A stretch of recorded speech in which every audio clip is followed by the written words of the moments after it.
है ma'am.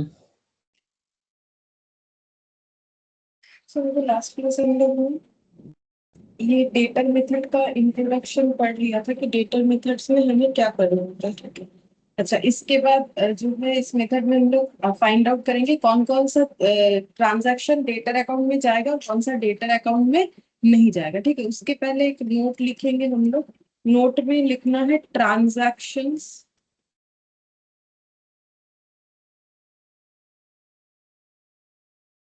Only between head office and branch. Branch और head office के बीच का ट्रांजैक्शन सिर्फ आएगा, ठीक है। फिर transactions between branch and third party, branch and third party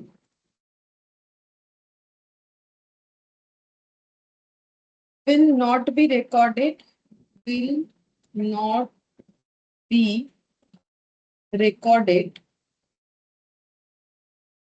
will not be है ये वाला, will not be recorded at the account, at this account, ठीक है। मतलब सिर्फ हेड ऑफिस और जो है क्या बोलते हैं उसे, ब्रांच के बीच का ट्रांजैक्शन जो भी है वो आएगा हेड ऑफिस ब्रांच के साथ। थर्ड पार्टी ट्रांजैक्शन यानी उसके कस्टमर रिलेटेड ट्रांजैक्शंस नहीं आएगा। क्यों? क्योंकि हम लोग ब्रांच को अपना कस्टमर मान रहे हैं, ठीक है। तो ब्रांच के साथ, ब्रांच को क्या दिया, ब्रांच से क्या लिया, ब्रांच का एसेट मेरा एसेट, ब्रांच का लाइबिलिटी मेरा लाइबिलिटी, चाहे वो ओपनिंग हो क्लोजिंग हो, कौन बोल रहा है, हेड ऑफिस बोल रहा है, ठीक है। अब कुछ लिस्ट लिखेंगे जिसमें आइडेंटिफाई करेंगे कि ये ब्रांच में जाना चाहिए या नहीं जाना चाहिए। Goods send to branch by head office. पहले लिख लेते फिर पूछेंगे। Goods returned by branch to head office. Cash send to branch by head office.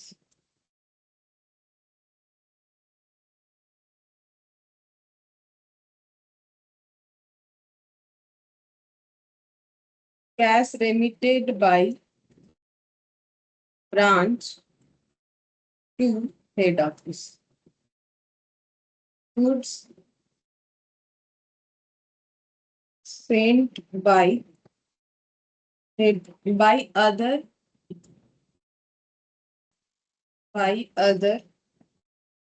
branch।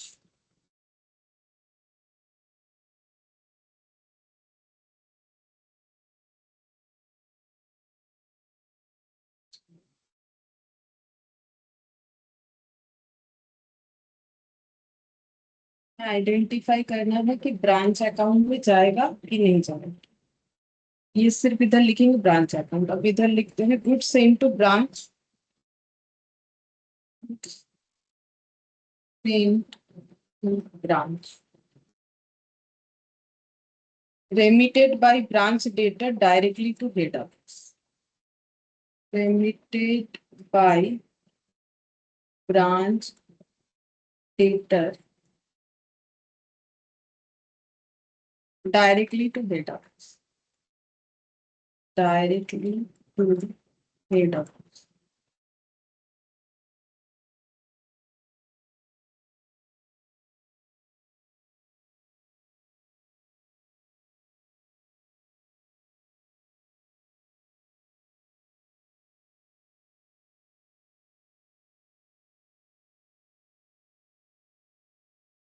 Remitted by branch data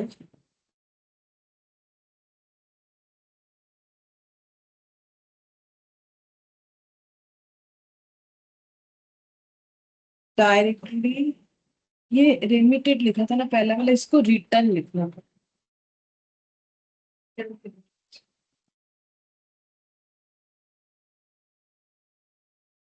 return by branch data directly to head office.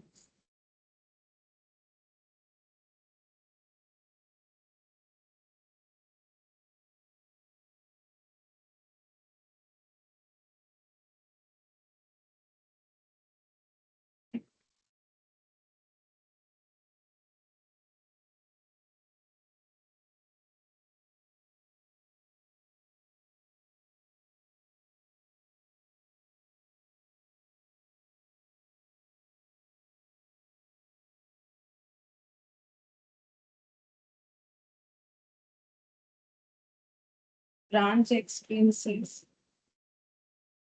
Paid by branch. Branch expense paid by head office. और 11th में purchase sale fixed asset by branch.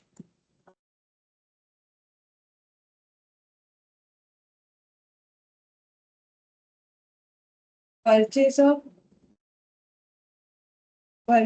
Cell ऐसे लिखते हैं। Purchase और sale of fixed asset by branch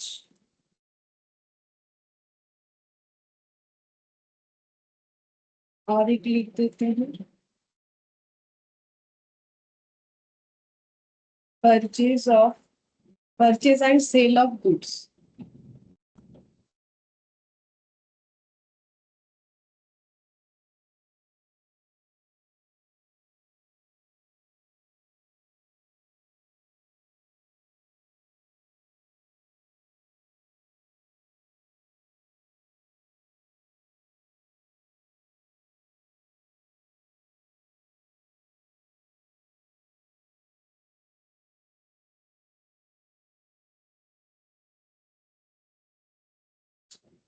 नीचे काफी बड़ा बड़ा लिखना पड़ेगा, पहले ये लिख लेते कितना जगह होगा, उसके बाद हम लोग फिर और भी कुछ 3 पॉइंट है वो लिखे।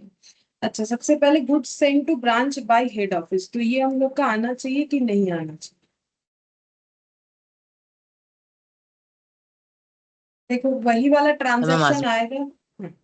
वही वाला ट्रांजैक्शन आएगा जो ब्रांच और हेड ऑफिस के बीच में होगा, तो ये वाला आना चाहिए, तो ये हम लोग का ब्रांच अकाउंट में आएगा। ठीक है। अच्छा, goods send to branch by head office, फिर goods return by branch to head office. Ma'am बेटा आज पे ब्रांच अकाउंट में आएगा। अच्छा, उसके बाद वाला cash send to branch by head office. Ma'am आज भी अच्छा, फिर cash remitted by branch to head office. Cash remi cash remitted का मतलब है कि ब्रांच के पास जो पैसा आता है अर्न करके, उसको, ये डिपेंडेंट ब्रांच है ना, तो उसको डिपेंडेंट है तभी तो डेटर मेथड कर रहे हैं, तो उसको वो चीज भेजना पड़ेगा ना अपने हेड ऑफिस को। मैम आज भी बेटा क्योंकि ये तो ब्रांच और हेड ऑफिस के बीच का ही ट्रांजैक्शन है, ये ट्रांजैक्शन तो ये दोनों ही कर सकते हैं, कोई दूसरा तो कर नहीं सकता। Good Saint by other branch.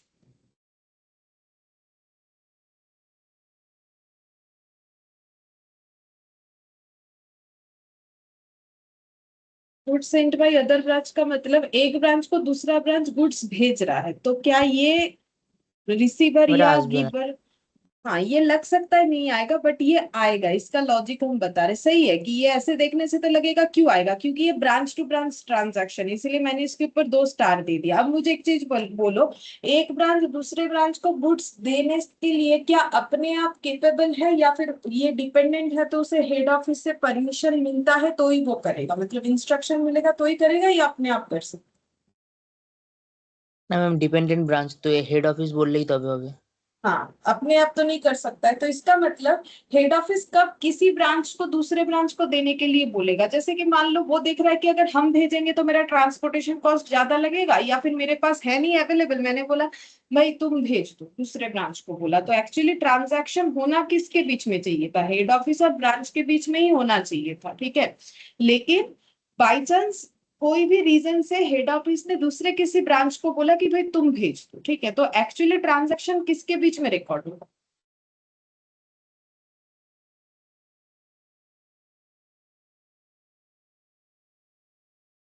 मतलब नहीं समझ, मतलब ये है कि मान लो एक B1 ब्रांच है, एक B2 ब्रांच है, और ये है दोनों का हेड ऑफिस, ठीक है। तो अब B2 ने हेड ऑफिस को बोला मुझे ना स्टॉक दे दो, मेरा स्टॉक खत्म हो गया। तो हेड ऑफिस देख रहा है मेरे पास भी ये स्टॉक नहीं, या फिर मेरा ट्रांसपोर्टेशन जो भी रीजन, उसने इसको फोन लगाया, ठीक है, इसको कॉल किया, कॉल करके बोला कि ये स्टॉक एक काम करो B2 को भेज दो, ठीक है, इसके कहने पे ये भेज रहा है, ठीक है।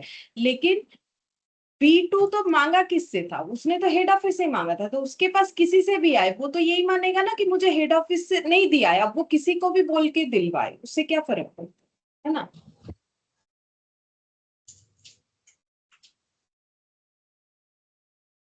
बोलो। ये ब्रांच अकाउंट में क्यों आएगा समझ में, क्योंकि ये तीसरे पार्टी के बीच में ट्रांजैक्शन होने के बाद भी नहीं माना जाएगा कि तीसरे पार्टी के साथ ट्रांजैक्शन हो रहा है, क्योंकि डायरेक्ट कोई ट्रांजैक्शन नहीं है, भाया हेड ऑफिस है ना, तो फिर ब्रांच अकाउंट में आएगा। फिर 6 नंबर good send to branch, sorry good send to other branch होगा, ठीक है, ये वाला ये थोड़ा सा गलत लिखते हैं, good send to other branch.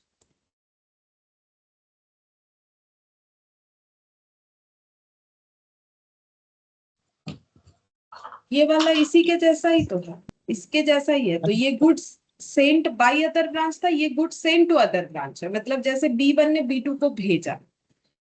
Ma'am এটা আসবে तो। हाँ, तब फिर ये वाला भी आएगा, अगर मतलब यही मानेंगे ना कि हेड ऑफिस बीच में इन्वॉल्व है, डायरेक्टली कोई थर्ड पार्टी ट्रांजैक्शन नहीं है, इन्वॉल्व है head office, remitted by branch debtor directly to head office. मतलब ब्रांच का कोई डेटर उसने डायरेक्टली हेड ऑफिस को पैसा दे दिया। जैसे कि देखो ये चीज हम समझाते हैं, जैसे देखो मतलब ऐसा होता है ना कि बहुत सारा ब्रांच है किसी भी एक ऑर्गेनाइजेशन का, जैसे देखो तुम लोग देखोगे कि पैंटालून्स का कितना सारा ब्रांच है, ठीक है, नागेर बाजार में भी है, ठीक है। अच्छा, हाथीबागान में पहले एक था, शायद वो बदल गया है, कुछ दिन पहले हम गए थे हावड़ा तो देखा, ठीक है। तो जो भी हो, बहुत सारा काकुड़गाछी में है, बहुत सारी जगह पे पैंटालून्स का अलग अलग आउटलेट्स है, ठीक है। तो अब मान लो तुम लोगों ने कहीं से भी एक कुछ भी खरीदा, ठीक है, अब उसको रिटर्न करना है या फिर कुछ भी करना है, तो क्या जरूरी है कि जहां से लिया वहां जाना पड़ेगा। इवन ऐसा नहीं कि कोलकाता में ही जाना पड़ेगा, अगर हम कहीं और जा रहे हैं, वहां मुझे पैंटालून्स का कोई आउटलेट दिख गया, तो हम वहां भी जाके मेरा जो भी प्रॉब्लम है वो बोल सकते हैं, एक्सचेंज करवा सकते हैं, कुछ भी कर सकते हैं। तो इसका मतलब ये नहीं है कि जहां से लियो वहीं देना है, तो इसीलिए तो ब्रांच, ठीक है। तो remitted by branch dated directly to head office. अब क्या हुआ है कि ब्रांच में किसी कस्टमर ने कुछ परचेस किया था, उसको पैसा देना था, तो वो उस ब्रांच में नहीं जाके उस ऑर्गेनाइजेशन के हेड ऑफिस में चला गया और वहां पैसा दे दिया, ठीक है। तो फिर क्या ये मेरे ब्रांच अकाउंट में आना चाहिए।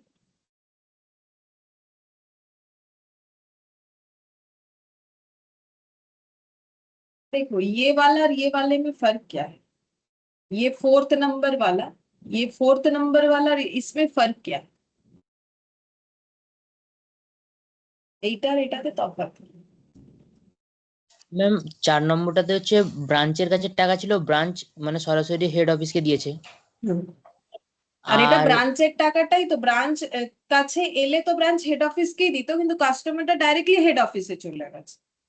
হ্যাঁ, তো ম্যাম এটা তো ব্রাঞ্চ আর হেড অফিসের মধ্যে তো কোনো কানেকশন নেই, এটা আসবে না মানে। ब्रांच और हेड ऑफिस এর মধ্যে ट्रांजैक्शंस तो হচ্ছে। देखो हेड ऑफिस को तो ऐसे ही नहीं मिल गया, हेड ऑफिस को क्या उसका कस्टमर से पैसा मिला है। না ম্যাম, ওটা তো हम्म। ব্রাঞ্চ থেকে কিনেছিল, तो फिर ये কিন্তু पैसा अगर ब्रांच में ही आता तो ब्रांच उस पैसे को किसको देता फिर। হেড অফিস हाँ। तब ডেটার, जैसे কিন্তু देखो যে ডেটার देखो ও हाँ, ব্রাঞ্চ, কিন্তু যে ডেটার ও ব্রাঞ্চ থেকে কিনে তো টাকাটা তো সরাসরি হেড অফিসে দিয়েছে। ঠিক আছে, সরাসরি হেড অফিসে দিয়েছে, কিন্তু ট্রানজাকশনটা কি মানে যখন ডেটা টু সেল হয়েছে সেটা কি ব্রাঞ্চ রেকর্ড করেছে না হেড অফিস, সেটা ভাবো। যখন ছিল তখন তো ব্রাঞ্চ হয়েছিল। हाँ देखो अब इसमें एंट्री क्या होगा, जब सेल हुआ था तब क्या एंट्री हुआ होगा, ब्रांच ने क्या एंट्री किया होगा। ब्रांच अगर हेड ऑफिस करता है, इंडिपेंडेंट ब्रांच है, तो branch dated to,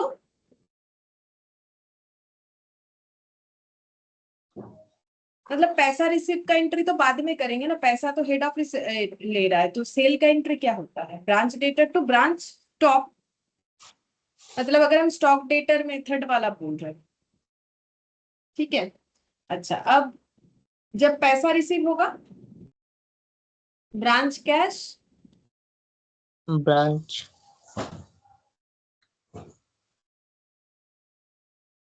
branch cash to branch debtor, ये एंट्री हेड ऑफिस पूरा करेगा, ऐसा होता है। लेकिन ये वाला मेथड, ये देखो ये स्टॉक डेटर नहीं है, इसमें हम लोग क्या करते हैं, इसको हम लोग ब्रांच को खुद का डेटर मानते हैं ना।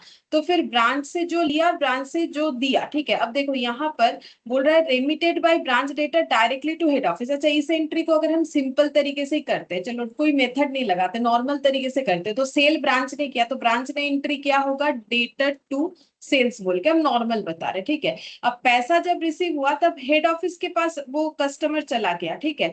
तो हेड ऑफिस क्या एंट्री किया होगा, हेड ऑफिस बोला मेरे पास पैसा आ गया है, कैश अकाउंट डेबिट। तो क्या वो टू डेटर, मतलब क्या वो अपना डेटर लिखेगा या टू ब्रांच डेटर लिखेगा। Branch debtor. अब इसको अगर स्टॉक डेटर मेथड में ब्रांच डेटर लिखते हैं, और इस टू सेल्स को अगर हम लोग लिखते हैं क्या लिखना पड़ता है, ब्रांच स्टॉक, ठीक है। तो अब देखो ये डेटर और ये डेटर कैंसिल हो गया है ना, तो कैश टू ब्रांच स्टॉक हुआ, मतलब पैसा आया क्योंकि ब्रांच का स्टॉक बिका। तो फिर ये इम्पैक्ट ब्रांच अकाउंट में आना चाहिए कि नहीं आना चाहिए। अगर हम लोग ब्रांच को अपना डेटर मान रहे तो अल्टीमेटली ये पैसा तुम लोग ब्रांच से लेंगे, नहीं लेंगे, डायरेक्टली ब्रांच से नहीं आया, भाया कस्टमर आ गया, लेकिन है तो अल्टीमेट ट्रांजैक्शंस तो ब्रांच के साथ ही हेड ऑफिस का होने वाला था, वो तो कस्टमर ने उसको दे दिया, क्या बोलते हैं उसे, हेड ऑफिस में ले जाके दे दिया। मतलब अब देखो ब्रांच खुद से हेड ऑफिस को देता, उसकी जगह कस्टमर ने दे दिया, लेकिन क्या ये ब्रांच के साथ कोई या ये क्या हेड ऑफिस के साथ उस कस्टमर का कोई ट्रांजैक्शन है। ना मैम। है ना, तो क्या ये ट्रांजैक्शन अगर देखा जाए तो ये बाद में हेड ऑफिस और ब्रांच के बीच का ट्रांजैक्शन नहीं होगा। ये देखो ना, रेमिटेंस बोला है, remitted by branch debtor directly to head office, remittance किया है। मतलब मान लो कि ऐसा कि ब्रांच ने ही बोला है कि जाओ वहां दे दो, ठीक है, और अगर नहीं भी बोले, वो खुद से भी अगर ले जाके दे दे, तो उसने रेमिट कर दिया है ये पैसा है, जो ब्रांच में देना था ब्रांच में नहीं देके हेड ऑफिस में दे दिया। अगर हेड ऑफिस में नहीं देता, ब्रांच ही वो वाला पैसा बाद में ले जाके हेड ऑफिस को तो देने वाला था। ट्रांजैक्शन थर्ड पार्टी ट्रांजैक्शन का मतलब है वो सेल ट्रांजैक्शंस, तो देखो किसी और के, मतलब ब्रांच और third party will not be recorded, मतलब ब्रांच के साथ थर्ड पार्टी का जो ट्रांजैक्शन, मतलब हम ये बोल रहे हैं कि जो सेल का ट्रांजैक्शन है वो ब्रांच अकाउंट में नहीं आएगा। मतलब हम ये बोल रहे हैं कि जब ये सेल हुआ था ना, ब्रांच डेटर को जब ब्रांच ने सेल किया था, तब वो सेल का जो एंट्री है वो हम लोग का ब्रांच अकाउंट में नहीं आएगा। लेकिन स्टॉक डेटर मेथड में तो ऐसा नहीं होता है, जब ब्रांच कुछ सेल करता है तो हेड ऑफिस एंट्री करता है ना, branch debtor to branch stock account, ये बोल के वो एंट्री करता है ब्रांच स्टॉक में। लेकिन ब्रांच में अगर ब्रांच ने कोई सेल किया है तो उस सेल का एंट्री नहीं आएगा, लेकिन कैश जो रेमिट होगा, क्योंकि वो तो उसमें तो हेड ऑफिस इन्वॉल्व होगा, तो वो वाला पॉइंट आएगा। मतलब ये देखो, ये कस्टमर, ठीक है, ये ब्रांच और ये हेड ऑफिस, ठीक है। तो ब्रांच ने इस कस्टमर को क्या किया है, सेल किया, ठीक है। अब इसने ये पैसा ले जाके हेड ऑफिस को दे दिया, इसने क्या किया है, कैश इसको ट्रांसफर किया है। तो यहाँ पर ट्रांजैक्शन किसके साथ हुआ, ये कैश इसको बोला भाई तुम ले लो, लेकिन क्या कोई ट्रांजैक्शन के बिहाफ में लिया, क्या कस्टमर के साथ इसका कोई ट्रांजैक्शन हुआ है, नहीं हुआ है, ठीक है। अब देखो क्या लिखा है, कौन सा ट्रांजैक्शन नहीं आएगा, ब्रांच और थर्ड पार्टी, तो इसमें थर्ड पार्टी कौन है, ये कस्टमर। तो क्या ये थर्ड पार्टी ट्रांजैक्शन तो सेल का था, क्या ये सेल का एंट्री आना चाहिए यहाँ पर, ब्रांच अकाउंट में नहीं आना चाहिए। लेकिन ब्रांच से अगर हेड ऑफिस को कुछ मिलेगा, रिसिप्ट होगा, तो वो आना चाहिए। तो रिसिप्ट क्या होगा, पैसा बाद में रिसिप्ट होगा। तो ये यहाँ पर रिसिप्ट कैसे हुआ, डायरेक्टली कस्टमर ने रिसिप्ट करवा दिया, ब्रांच ने नहीं दिया। अगर ये कस्टमर नहीं जाता तो ब्रांच ही तो देता हेड ऑफिस। समझ में आई? हाँ मैम। तो ये ब्रांच अकाउंट में आएगा, ठीक है। फिर बोल रहे return by branch data directly to head office. मतलब कस्टमर ने कुछ खरीदा था, किससे खरीदा था, ब्रांच से। फिर उसको वो रिटर्न करना था, जैसे अभी हम एग्जांपल दे रहे थे, तो उस ब्रांच में नहीं जाके हेड ऑफिस में रिटर्न कर दिया। तो क्या हेड ऑफिस के साथ उस कस्टमर का कोई ट्रांजैक्शन हुआ था, नहीं। ट्रांजैक्शंस तो ब्रांच के साथ ही हुआ था, ठीक है। तो ब्रांच ने वो कस्टमर ने वो रिटर्न कर दिया। अगर कस्टमर हेड ऑफिस में नहीं जाके ब्रांच में रिटर्न करता तो फिर ब्रांच का एसेट हेड ऑफिस, मतलब रिटर्न वाला जो आइटम है वो उसका क्लोजिंग स्टॉक हो जाता ब्रांच का। तो ब्रांच का क्लोजिंग स्टॉक तो हेड ऑफिस का क्लोजिंग स्टॉक ना है। ब्रांच हेड ऑफिस तो बोलेगा ब्रांच का सारा एसेट्स मेरा, सारा लाइबिलिटीज मेरा, ठीक है। तो ये जो रिटर्न होगा कस्टमर के तरफ से, क्या ये हमारा ब्रांच अकाउंट में आएगा कि नहीं?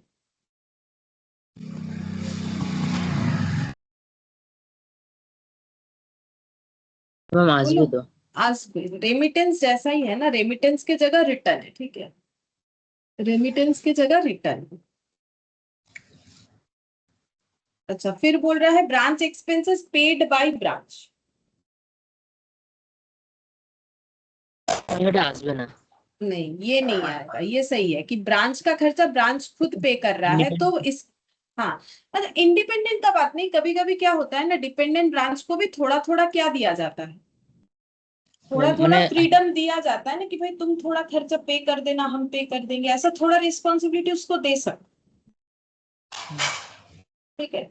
तो हेड ऑफिस जब थोड़ा थोड़ा रिस्पॉन्सिबिलिटी देगा ब्रांच को, जैसे कि देखो हम ये बोल सकते हैं, जो स्टॉक डेटर मेथड है ना, वो बहुत ही छोटा ब्रांच के लिए फॉलो करना चाहिए। डेटर मेथड का मतलब जो ब्रांच मीडियम है, मतलब थोड़ा बहुत उसको रिस्पॉन्सिबिलिटी दिया जाता है। अब रिस्पॉन्सिबिलिटी कब दोगे, देखो किसी जगह से तुम्हारा अच्छा खासा मतलब इनकम होगा तभी ना दोगे। किसी ब्रांच में अगर उतना इनकम ही नहीं है जितने से तुम कोई अकाउंटेंट रख सको या खुद परचेस सेल कर सको, तो तुम कैसे करोगे। लेकिन अगर हमारा ब्रांच इतना केपेबल है कि वहां मुझे मतलब अच्छा सेल होता है, तो मुझे वहां पर ब्रांच को बोल दिया है कि भाई तुम ना अपना स्टॉक भी परचेस करना, अपना खर्चा भी पे कर देना, फिर जो पैसा बचे मुझे दे देना, ठीक है।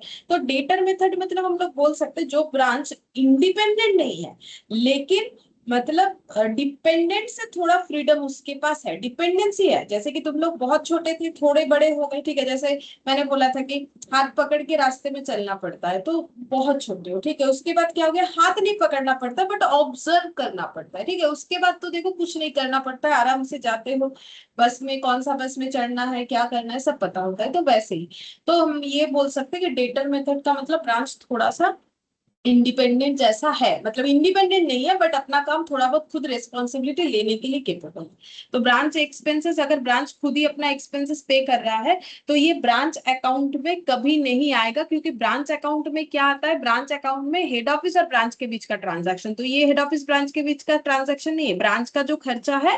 और मतलब ब्रांच ने किसी को सैलरी पे किया, मान लो ब्रांच ने कोई अकाउंटेंट रखा था, तो फिर उसको सैलरी पे कर दिया, तो इसके साथ हेड ऑफिस का डायरेक्टली कोई कनेक्शन नहीं बनता है, ठीक है। फिर उसके बाद बोल रहा है branch expenses paid by head office, ये क्या होना चाहिए, बेटा आज भी। हाँ ये आना चाहिए। ये ब्रांच और हेड ऑफिस के बीच का ट्रांजैक्शन है कि हेड ऑफिस ब्रांच का सारा खर्चा पे कर रहा है, मतलब जो भी एक्सपेंसेस पे होने का बात हुआ है।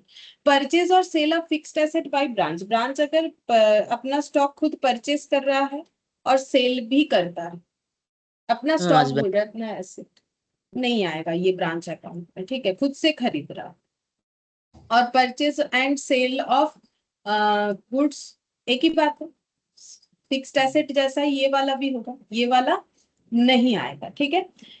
अच्छा, अब ये वाले केस में ये वाले जो हम लोग का फिक्स्ड एसेट है, यहाँ पर लिख देते हैं। कभी कभी हमें क्वेश्चन में ना फिक्स्ड एसेट अकाउंट बनाना पड़ सकता है, हम यहाँ पर लिख देते हैं हमें फिक्स्ड एसेट अकाउंट बनाना पड़ सकता है, और यहाँ पर लिख देते हैं स्टॉक अकाउंट हमें बनाना पड़ सकता है, ठीक है। लेकिन कब बनाना होगा ये दो चीज, only if balance of stock account and fixed asset account is to be needed to be ascertained. If not, then no entry. बताते हैं क्या लिखा है। बोल रहा है कि अगर हमें स्टॉक का बैलेंस चाहिए या फिक्स्ड एसेट का बैलेंस चाहिए, मतलब ये देखो, जैसे यहाँ पर मान लो ओपनिंग स्टॉक दिया हुआ था, यहाँ पर मान लो ओपनिंग फिक्स्ड एसेट दिया हुआ था, क्लोजिंग नहीं दिया हुआ, तब हमें पता करना है कि क्लोजिंग में एसेट बचा था तो कितना बचा था या स्टॉक बचा था तो कितना बचा था, बट डेटा नहीं है, तो फिर हम लोग को वो कैलकुलेट करने के लिए स्टॉक अकाउंट बनाना पड़ सकता है, फिक्स्ड एसेट अकाउंट बनाना पड़ सकता है। और अगर कोई इस तरीके का मतलब fixed asset account is to be needed to be ascertain, if not then no entry. बोल रहा है अगर जरूरी नहीं है हमें हमें इस तरीके का कोई बैलेंस का, तो फिर हम लोग किसी तरीके का इस पे ट्रांजैक्शन एंट्री करेंगे ही नहीं। जैसे मानते हैं ये ब्रांच अकाउंट में नहीं आएगा, लेकिन purchase and sale of fixed asset का लेजर बनाते हैं तो उसमें एंट्री तो कर, एंट्री से ही तो लेजर बनता है। तो वही लिखा है कि अगर जरूरत पड़ा तो बनाओ, नहीं जरूरत पड़ा तो नहीं बनाएंगे। फिर 13 नंबर में बैड डेट डिस्काउंट अलाउड,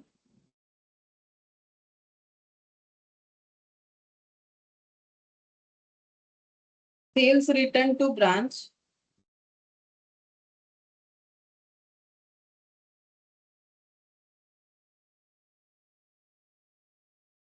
ये सब ब्रांच अकाउंट में आएगा कि नहीं पहले ये।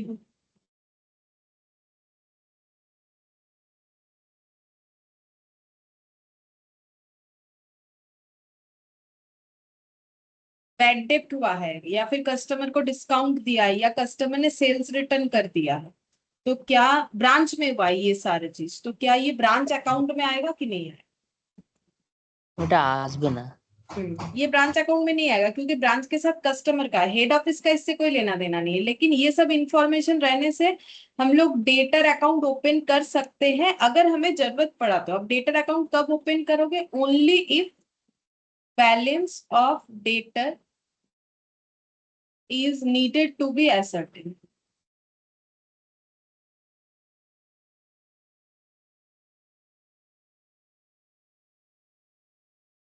If not, then no entry.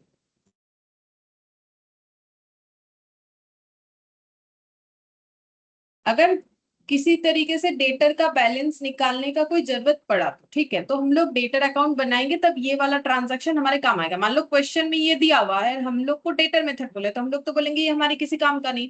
लेकिन जब डेटर मेथड में ओपनिंग क्लोजिंग डेटर लिख रहे हो, बाई चांस कोई बैलेंस अवेलेबल नहीं है, तो वो ट्रांजैक्शंस के डेटा को लेके डेटर अकाउंट ओपन करके हम लोग डेटर का बैलेंस निकाल सकते हैं, अब चाहे ओपनिंग हो या क्लोजिंग हो, जो भी जरूरत पड़ेगा। जो नहीं दिया हुआ होगा, अगर दोनों नहीं दिया हुआ है तो उस हिसाब से देखना पड़ेगा कैसे आए। फिर पेटी कैश एक्सपेंसेस,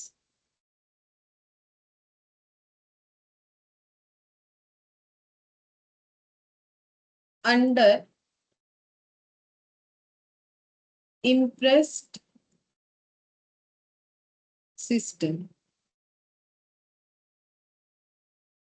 इम्प्रेस्ड सिस्टम का मतलब लास्ट क्लास मैंने बताया था थोड़ा सा। इम्प्रेस सिस्टम जो है मतलब जो लिख ही देता हूँ, ठीक है। तो यहाँ पर पूछेंगे पहले ब्रांच अकाउंट में आएगा कि नहीं आएगा। हम यहाँ लिखते हैं पहले ब्रांच अकाउंट, नहीं आएगा तो क्रॉस लगा देंगे, बाकी इस मेथड के बारे में थोड़ा सा यहाँ लिखेंगे हम। Under this system the opening and closing balance of पेटी cash, under this system the opening and closing balance of petty cash remain the same. Hence, it effectively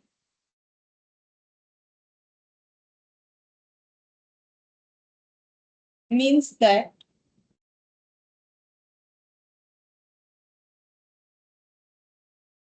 all petty expenses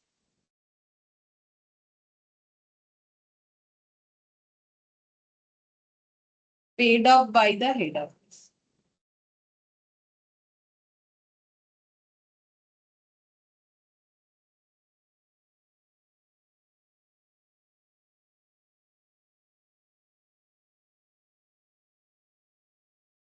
और एक पॉइंट लिख लेते फिर दोनों को एक ही साथ समझा देते। बी पॉइंट में under non impressed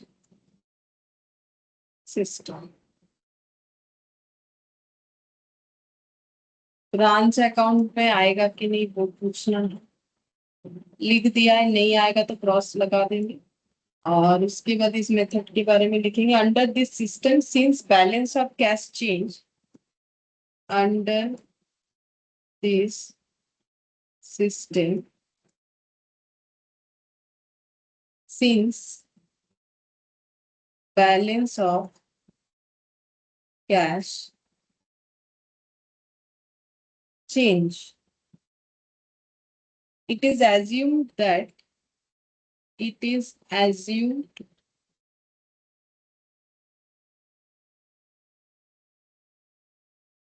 expenses are paid by branch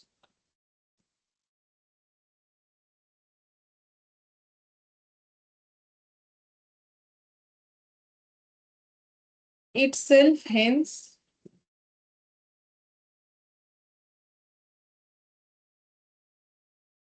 it is not a transaction between, it is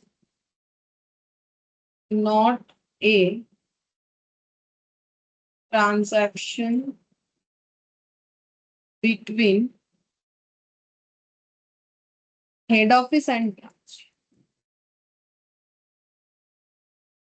चलो ये लास्ट वाला तो पता ही चल रहा है कि ब्रांच अकाउंट में नहीं आएगा क्योंकि लिख दिया it is not the transaction between head office and branch. इससे पता ही चल रहा है कि ये ब्रांच अकाउंट में नहीं आएगा।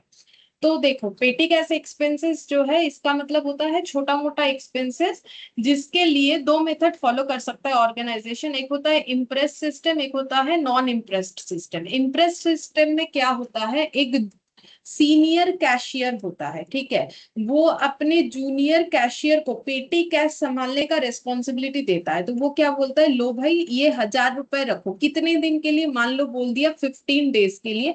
इसमें से सारे बिजनेस के छोटे छोटे खर्चे पे करना, जैसे कि printing, stationery, printing, postage, telephone का छोटा मोटा खर्चा, ट्रैवलिंग का खर्चा, ठीक है, या फिर जैसे कुछ हो गया टिफिन का छोटा छोटा खर्चा, ठीक है, या फिर मान लो कोई यहाँ जैसे कि कस्टमर आने से जो उनको चाय दिया जाता है, होता है ना कभी कभी शॉप में चाय दिया जाता है कस्टमर के लिए, चाय कॉफी ये सब का छोटा छोटा खर्चा, ठीक है, वेजेस, कोई छोटा मोटा वेजेस लग गया, कोई कैरेज लग गया। तो ये जितने भी छोटे खर्चे हैं, अब छोटा खर्चा किसी ऑर्गेनाइजेशन के लिए कौन सा छोटा खर्चा है वो ऑर्गेनाइजेशन ही डिसाइड करता है। तो उसने 1000 दे दिया, अब ये बोल रहा है मेरा 800 रुपए इस मंथ का खर्चा हुआ है, सारे पेटी कैश पे करने के बाद उसको रिपोर्ट देना पड़ेगा 15 दिन बाद। तो फिर ये क्या करेगा, बोलेगा ठीक है अभी तुम्हारे पास 200 है, अब तुमको हम फिर से 800 रुपए दे देंगे, ठीक है, आपके पास 1000 रुपए आ गया। तो हमेशा 1000 का बैलेंस मेंटेन होता जाएगा, ठीक है, अगर 1000 है अमाउंट, कुछ और है तो कुछ और हो सकता है। तो यहाँ पर देखो लिखा है under this system the opening and closing balance of पेटी कैश रिमेन द सेम। तो ओपनिंग क्लोजिंग तो सेम रहेगा क्योंकि सीनियर कैशियर तो हमेशा चाहेगा कि 1000 रुपीज मेंटेन हो, ठीक है, जैसे ही 15 डेज बाद वो अपना रिपोर्ट देगा कि भाई इतना पड़ा हुआ है, इतना खर्चा हुआ है, तो बाकी बैलेंस के साथ रिमेनिंग अमाउंट एड ऑन करके वो 1000 करके दे देगा। अगर जीरो हो गया तो 1000 ही प्रोवाइड करेगा। तो इसीलिए देखो जूनियर कैशियर के पास स्टार्टिंग में भी 1000 रहेगा, और आप मतलब 15 डेज का जब पहला दिन था तब भी 1000 था, जब 15 डेज क्लोज होके उसने रिपोर्ट जनरेट किया उसके बाद भी उसके पास फिर से 1000 रुपीज आ जाएगा, ठीक है। तो ये बोल रहा है कि under this system the opening and closing balance of पेटी cash remain the same, hence it effectively means, इसका मतलब ये पता चलता है कि सारे पेटी एक्सपेंसेस कौन प्रोवाइड करता है, हेड ऑफिस, ठीक है, क्योंकि उसके पास हमेशा सेम बैलेंस। तो इम्प्रेस सिस्टम तो हेड ऑफिस तो प्रोवाइड कर रहा है ना, सीनियर कैशियर कहाँ रहेगा, हेड ऑफिस में रहेगा, जूनियर कैशियर मतलब ब्रांच का कैशियर, ठीक है। तो अब मुझे बताओ कि फिर इम्प्रेस सिस्टम में जो पेटी कैश एक्सपेंसेस पे होगा उसमें ब्रांच अकाउंट में ये ट्रांजैक्शंस आना चाहिए कि नहीं आना चाहिए। इम्प्रेस इम्प्रेस सिस्टम फॉलो अगर हो रहा है पेटी कैश के लिए, तो फिर पेटी कैश का बैलेंस हम लोग का ब्रांच अकाउंट में आना चाहिए या नहीं आना चाहिए डेटर मेथड में? तो बात तो यही हो गया ना, ये हाँ वाला। माना। हाँ आएगा, क्योंकि इसका मतलब तो यही हो गया ना, ये वाला नहीं हुआ, cash send to branch by head office. Purpose अलग है, बट यही तो हुआ, cash send by branch to head office नहीं हुआ। हाँ मैम। अच्छा, अब दूसरा वाला देखो, नॉन इम्प्रेस सिस्टम में क्या होता है, ये ब्रांच अकाउंट में नहीं आया। क्यों नहीं आएगा? क्योंकि जब लाइन लिखा तो मैंने देखा कि ये पॉइंट से तो तुम लोग को पता चल ही जाएगा, it is not transaction between head office and branch, इसीलिए ब्रांच अकाउंट में नहीं आएगा। ये बात तो क्लियर होना चाहिए, क्योंकि ब्रांच अकाउंट में वही आता है जो हेड ऑफिस और ब्रांच के बीच का ट्रांजैक्शन होता है, नहीं तो नहीं आता। अब ऐसा क्या है इस सिस्टम में जिसमें हेड ऑफिस और ब्रांच के बीच का ट्रांजैक्शन नहीं होगा? तो बोला है देखो, इस सिस्टम में क्या होता है, बैलेंस ऑफ कैश चेंजेस, मतलब ओपनिंग पेटी कैश क्लोजिंग पेटी कैश का बैलेंस सेम नहीं होता है। तो बोल रहा है it is assume that expenses paid by branch itself, hence it is, मतलब बोल रहा है कि पेटी एक्सपेंसेस ब्रांच खुद ही पे करता है। कैसे करेगा? सेल करके उसके पास जो पैसा आता है उसी से वो पे कर देता है। तो क्या यहाँ पर हेड ऑफिस का कोई इन्वॉल्वमेंट है? नहीं। हेड ऑफिस क्या करेगा, मतलब देखो, ब्रांच के पास किसी दिन सेल करके 1,000 रुपए आया और उसका पेटी एक्सपेंसेस उस दिन रहा 200 रुपए, तो ब्रांच ने खुद ही 200 पे कर दिया और उस दिन बैलेंस 800 रुपए हेड ऑफिस को भेज दिया।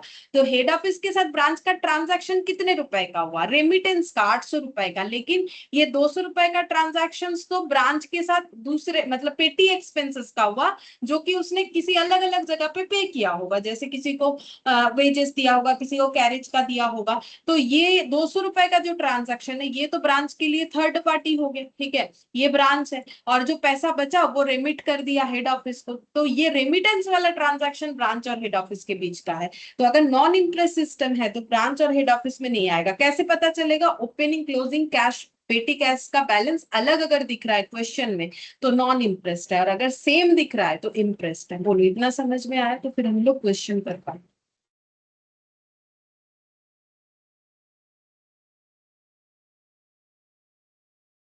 हाँ ma'am.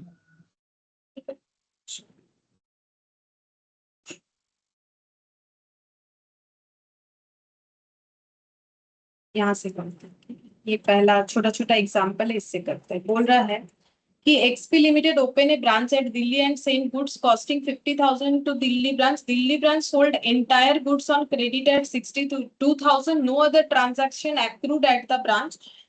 Prepare branch account in head office books and find out the profit. ठीक है, जैसे ही बोला प्रिपेयर ब्रांच अकाउंट, तो इसका मतलब कौन सा मेथड हो गया? ब्रांच अकाउंट कौन से मेथड में ओपन होता है? Ma'am debtors method. Debtor method. ठीक है, तो डेटर मेथड में तो इन द बुक्स ऑफ, ये जस्ट एक नॉलेज के लिए, इतना छोटा छोटा क्वेश्चन कभी नहीं आता है, ठीक है। ब्रांच अकाउंट, तो बोलो क्या एंट्री करोगे? तो सबसे पहले एक ही तो एंट्री बोला है कि 50,000 का गुड्स भेजा था जो उसने 62,000 में बेच दिया, और कोई ट्रांजैक्शन नहीं हुआ। बहुत ही छोटा सा क्वेश्चन दिया, तो हम लोग क्या इसमें एंट्री करते हैं कि ब्रांच को क्या दिया और ब्रांच से क्या लिया। और ब्रांच का ओपनिंग एसेट मेरा, ओपनिंग लाइबिलिटी मेरा, ब्रांच का opening closing asset closing liability मेरा। बट यहाँ पर देखो, ना तो मेरे पास ओपनिंग एसेट है, ना लाइबिलिटी है, ना क्लोजिंग एसेट है, ना क्लोजिंग लाइबिलिटी है। मेरे पास दो ही चीज है, 50,000 का चीज भेजा भेजा 62,000 में बेच दिया, तो वो 62,000 क्या होगा? ब्रांच अगर क्रेडिट सेल किया है, अच्छा बोल रहा है क्रेडिट सेल किया है, तो डेटर जनरेट होगा, तब तो क्लोजिंग क्या होगा? क्लोजिंग डेटर बनेगा, है ना। अब देखो, अगर हम इसको ऐसे अगर लिखे तो देखो, ओपनिंग बैलेंस हमारे पास एसेट का कुछ नहीं है इस क्वेश्चन में, ठीक है। हम ये समझाने के लिए लिख रहे हैं, ओपनिंग बैलेंस लाइबिलिटी का हमारे पास कुछ नहीं है, ठीक है। अच्छा, अब हम लोगों ने अगर ब्रांच को कुछ भेजा तो टू गिवन साइड, तो बोलो कुछ भेजा है ब्रांच को? তো ম্যাম গুডস সেন্ড করেছি। हाँ, तो लिखेंगे to goods sent to branch, कितने का? 50,000। ठीक है, ब्रांच से कुछ लिया नहीं, क्योंकि क्रेडिट सेल किया है, पैसा तो नहीं आया ब्रांच के पास कि मुझे पैसा दे देगा, ठीक है। तो फिर ब्रांच का कोई एसेट बना है, क्लोजिंग एसेट या क्लोजिंग लाइबिलिटी? लाइबिलिटी इधर आता है, क्लोजिंग है ना, एसेट इधर आता है। बोलो ब्रांच का कोई क्लोजिंग एसेट या लाइबिलिटी बना है? बोलो। मैम एसेट्स तो হয়েছে। हाँ, डेटर बना है। एसेट में क्या बना है? डेटर कितने का? मैम যত টাকা ক্রেডিট সেল করেছে তো। हाँ, 62,000, ठीक है।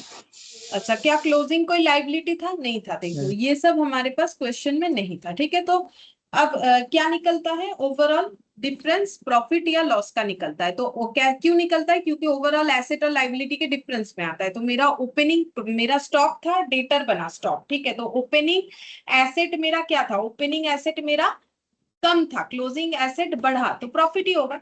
मतलब वैसे भी समझ सकते हो, या सिंपल सा बात है। देखो मेरा बैलेंस इधर आ रहा है तो नेट प्रॉफिट ही होगा ना। कितना हो रहा है नेट प्रॉफिट? 50,000 का चीज 62 में बेच दिया तो नेट प्रॉफिट कितना हो? 12,000। 12,000। यहाँ पर हो जाएगा 62,000, 62 नेट प्रॉफिट। यही चला जाएगा transfer to general reserve, transfer to general, sorry general reserve बोल रहे, जनरल पीएल, ठीक है, जनरल पीएल जाएगा अकाउंट। छोटा सा question, transfer to general PL लिखना पड़ेगा। मैंने G/P/L लिखा है, ठीक है। अच्छा, फिर इसके बाद दूसरा एग्जाम्पल देखते हैं। ये वाला बोल रहा है XP limited open a branch at Delhi. XP limited send goods costing 50,000 to Delhi branch. Delhi branch hold entire goods in cash at 70,000। तो अभी कैश में बेचा है। Branch paid expenses of 8,000। No other transaction occurred at the branch. Prepare branch account in head office and find out profit. तो जैसे ही बोला branch account बनाओ, मतलब हम लोग को बोल रहा है कि डेटर मेथड फॉलो कर, ठीक है। तो इन the books of head office branch account.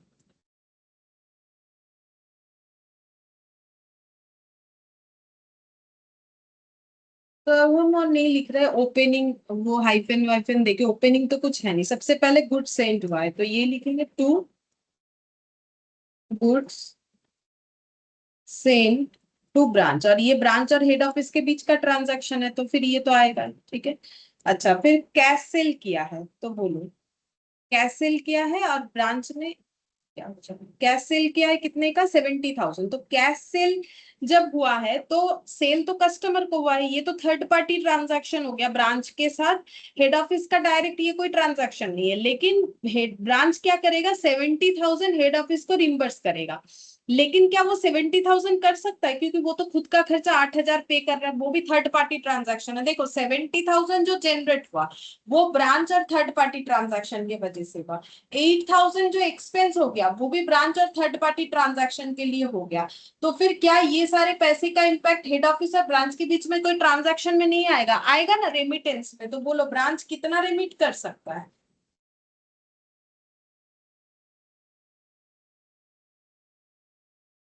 Branch कितना रेमिट कर सकता है?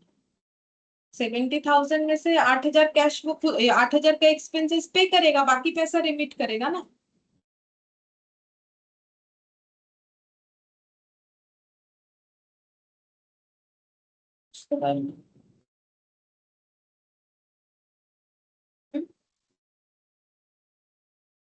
कुछ तो बोल लेना।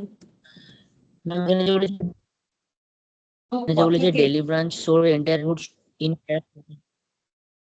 হ্যালো। হ্যাঁ, ক্যাশে, হ্যাঁ ক্যাশে বিক্রি করেছে। হ্যাঁ, তোমার আওয়াজটা আসছে না। ক্যাশ এবারে আসছে না। ক্যাশে সেল করেছে ম্যাম সেভেন্টি ওটা তো, থাউজেন্ড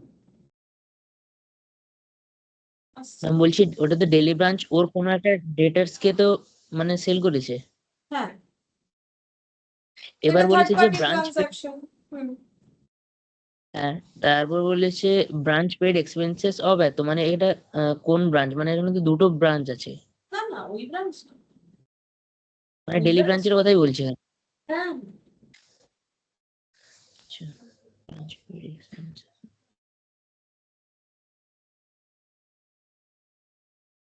ब्रांच ने बैठ बैठ के 70,000 का सेल किया, लेकिन ब्रांच चल रहा है तो उसका तो एक खर्चा होगा जो कि वह 8,000, और ब्रांच अपना खर्चा खुद ही पे कर दिया है। तो अब ऐसा कौन सा अमाउंट का ट्रांजैक्शन है जो हेड ऑफिस और ब्रांच के बीच का होगा, जो हम लोग एंट्री में लिखेंगे ब्रांच अकाउंट में, क्योंकि देखो 70,000 का ट्रांजैक्शन तो ब्रांच और कस्टमर का हुआ है, वो ब्रांच अकाउंट में नहीं आएगा। 8,000 का ट्रांजैक्शन ब्रांच और एक्सपेंसेस जिनको पे हुआ है उनके बीच में हुआ है, तो वो भी हमारे ब्रांच अकाउंट में नहीं आना चाहिए। हेड ऑफिस और ब्रांच के बीच में ये 70 और 8 का क्या आएगा,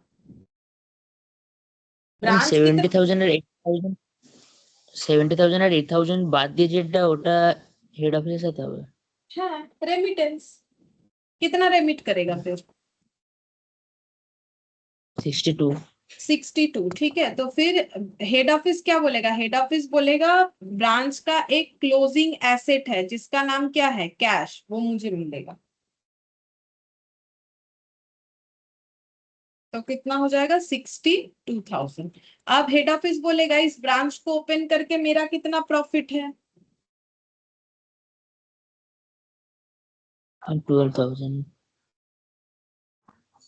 खर्चा पे करने के बाद का प्रॉफिट ही तो एक्चुअल प्रॉफिट होता है।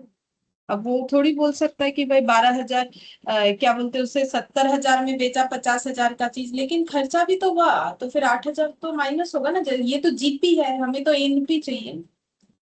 तो 62,000। तो ऐसे होता है कि ब्रांच और हेड ऑफिस के बीच का ट्रांजैक्शन मतलब ये चीज होता है, ठीक है, कि ब्रांच और हेड ऑफिस में डायरेक्टली जो, मतलब डायरेक्टली तो मतलब वही हो गया ना कि ब्रांच और हेड ऑफिस के बीच का ट्रांजैक्शन, ठीक है। क्योंकि जब 70,000 का ट्रांजैक्शन हुआ तो हुआ ब्रांच और कस्टमर के बीच का, ठीक है। और जब 8,000 का हुआ तो ब्रांच और उन लोगों के बीच का जिनको हम लोग एक्सपेंस पे कर रहे हैं, तो ये दोनों ही थर्ड पार्टी ट्रांजैक्शन है। तो यहाँ नहीं आएगा, तो फिर क्या कुछ भी नहीं आएगा? आएगा ना, क्यों नहीं आएगा? बाकी पैसा तो ब्रांच और हेड ऑफिस में ही जाना है ना, ब्रांच से हेड ऑफिस में, तो रेमिटेंस बोल के आएगा।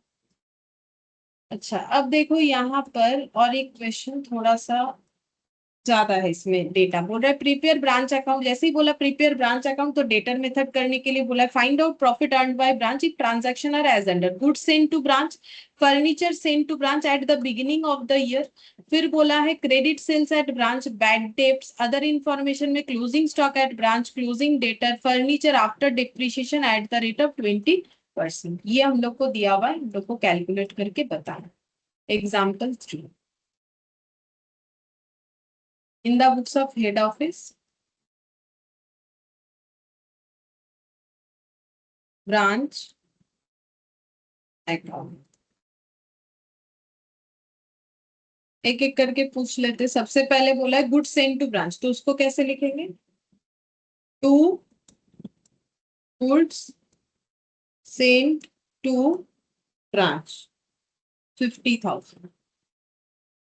तो फिर उसके बाद बोला है furniture send to branch 10,000 beginning of the year में था, तो ये क्या हो जाएगा? Opening, opening assets. हाँ, ओपनिंग बैलेंस किस चीज का है? फर्नीचर। नाम पता है तो नाम लिख देंगे, ठीक है। और इधर डेबिट साइड एसेट ही लिखा जाता है, तो फिर एसेट तो लिखना नहीं, हमें नाम लिखना है। और अगर क्वेश्चन में नाम नहीं देके एसेट लिखेगा तो एसेट लिखेंगे। फिर उसके बाद क्रेडिट सेल एट ब्रांच 62,000, तो क्रेडिट सेल होने से क्या जनरेट होगा? डेटर जनरेट होगा, तो डेटर को हम लोग क्या लिखेंगे? क्लोजिंग डेटर बोल के लिखेंगे, इस साल का डेटा। तो क्या किधर लिखेंगे बोलो?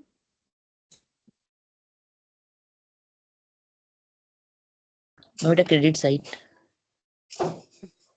By closing by closing assets.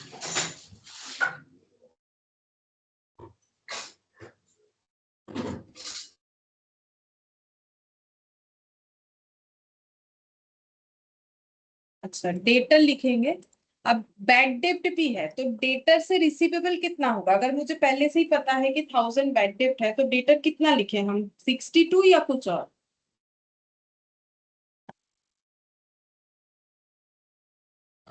Ma'am ওটা ব্যাড ডেট 1,000 টাকা আছে, মানে বাদ দিয়ে যেটা হবে ওটা 61 লিখবো। 61 লিখবো। এইটুকুর জন্য আমরা ডেটার অ্যাকাউন্ট ওপেন করছি না, করলেও আমার ডেটার ক্লোজিং কত আছে? 61ই আছে। हाँ मैम। अच्छा, अब यहाँ पर ऐसे लिख देते 62,000 माइनस 1,000, बैक डेप्ट हो गया है ना, मतलब ये पैसा मुझे आगे जाके कभी नहीं मिलेगा, तो अगर मिला तो वो तो बैक डेप्ट रिकवरी होता है, लेकिन अभी बैक डेप्ट है तो 61। क्लोजिंग स्टॉक एट ब्रांच, तो ये किधर लिखेंगे? 10,000, ये डेटर के नीचे।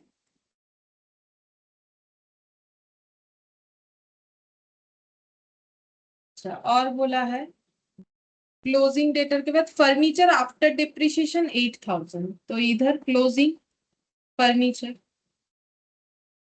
After depreciation 8,000। ठीक है, ये सब लिख लिया। अच्छा, अब और तो कुछ है नहीं, क्वेश्चन उतना सही है, देख लो। ठीक है, अब हम लोग को क्लोज कर देना है, क्लोज करेंगे। तो देखो, ब्रांच के पास हमारा कितने रुपए का एसेट है? 8,000 का फर्नीचर पड़ा है, 10,000 का स्टॉक पड़ा है, 61,000 का डेटर पड़ा है, मतलब 79,000 का एसेट है। ठीक है, और ये हो गया क्लोजिंग, और ओपनिंग में कितना था? 51, 10,000 का स्टॉक, और सॉरी 50,000 का स्टॉक दिया था, 10,000 का फर्नीचर दिया था, तो टोटल मिला के 60,000 का एसेट। 60,000 का एसेट क्लोजिंग में 79,000 हो गया, तो बिजनेस में प्रॉफिट हुआ कि लॉस? एसेट बढ़ा है तो ऑब्वियसली प्रॉफिट होगा, वैसे। प्रॉफिट। हाँ, और वैसे बैलेंस करोगे तो आ ही जाएगा, वो तो हम समझाने के लिए। कितना आ रहा है? 19,000। 19। ठीक है। अच्छा, और अगर सोचोगे कि हम लोग अगर एक डेटर बनाते तो वो कैसा देखने में होता, तो देखो, इसको हम लोग बोलते हैं मेमो डेटर अकाउंट। मेमो का मतलब होता है रफ अकाउंट। ठीक है, रफ अकाउंट। तो रफ अकाउंट क्यों बनाते हैं? देखो, अभी हम लोगों ने जब यहाँ पर लिखना स्टार्ट किया था तभी मैंने बताया था कि अगर बैड डेट, डिस्काउंट अलाउड, ये सब दिया हुआ है क्वेश्चन में, तो हमें ब्रांच अकाउंट में वो दिखाना नहीं होता है, क्योंकि वो थर्ड पार्टी ट्रांजेक्शन है विद ब्रांच। तो हम लोग को डेटर अकाउंट ओपन करना पड़ सकता है अगर हमें डेटर का किसी तरीके का बैलेंस का जरूरत पड़ा तो। ठीक है, ये तो छोटा सा था तो ओरली कर लिया। बाकी अगर डेटर अकाउंट बनाना चाहो तो बना सकते हो। तो कैसे लिखोगे? टू बैलेंस बीडी, जो कि हमारे पास ओपनिंग डेटर कुछ नहीं था, बाई लिख दोगे बैड डेट डेटर अकाउंट में, जैसे नॉर्मल एंट्री होता है। ठीक है, रफ कर रहे हैं ना। अच्छा, क्रेडिट सेल्स, डेटर को हम लोगों ने कितने का सेल किया? 62,000 का। पहले से कोई डेटर नहीं था, तो 62,000 का क्रेडिट सेल, 1,000 बैड डेट हो गया, तो फिर क्लोजिंग डेटर कितना? 61। तो ये इतना छोटा सा चीज नहीं भी करे तो भी चलेगा ना, इसका जरूरत क्या है? फिर भी ये हम लोगों ने लिख लिया, ये समझने के लिए कि कैसे करके डेटर अकाउंट अगर जरूरत पड़े तो हम लोग इस मेथड में ओपन करते हैं। तो इस मेथड का आइडिया समझ में आ रहा है कि कैसे करके करना है और कौन कौन सा ट्रांजैक्शन का एंट्री होता है। बोलो, तो हम लोग अब कंप्लीट सम करेंगे। हाँ मैम। ठीक है, तो ये इलास्ट्रेशन 1 वाला करेंगे। देखो, ये वाला क्वेश्चन करेंगे, यहाँ पर ये डेटर मेथड से ही करने बोला है शायद, देख लेते पड़े।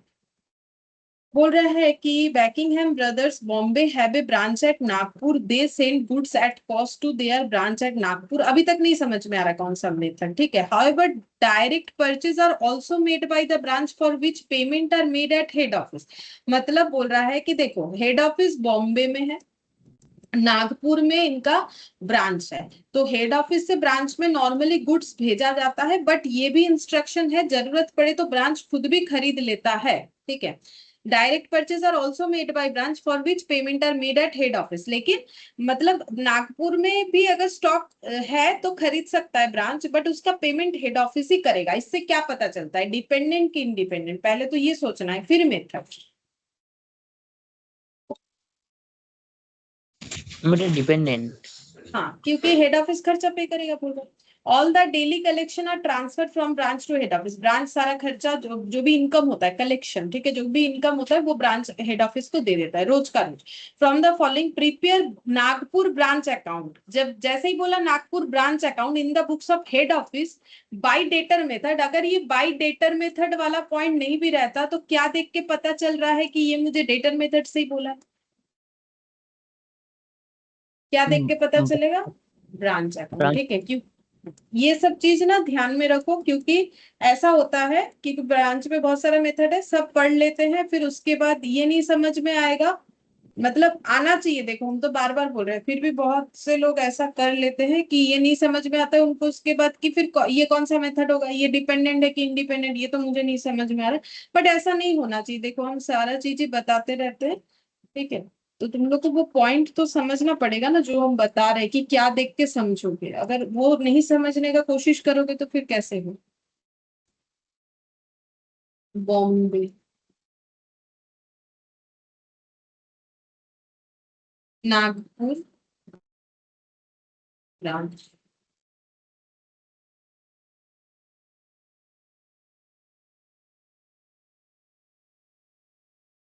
अच्छा, अब देखो क्या क्या दिया है। ओपनिंग बैलेंस बोल रहा है इम्प्रेस्ड कैश। तो इम्प्रेस्ड कैश का मतलब ये हो गया कि इसका मतलब ये हेड ऑफिस ही पेटी कैश एक्सपेंस पे करने के लिए पैसा प्रोवाइड करता है। तो ये ओपनिंग 2000 है, तो इसका क्लोजिंग भी कितना होना चाहिए। इम्प्रेस्ड मेथड में क्या सीख रहा है। मैम 2000 ही হবে।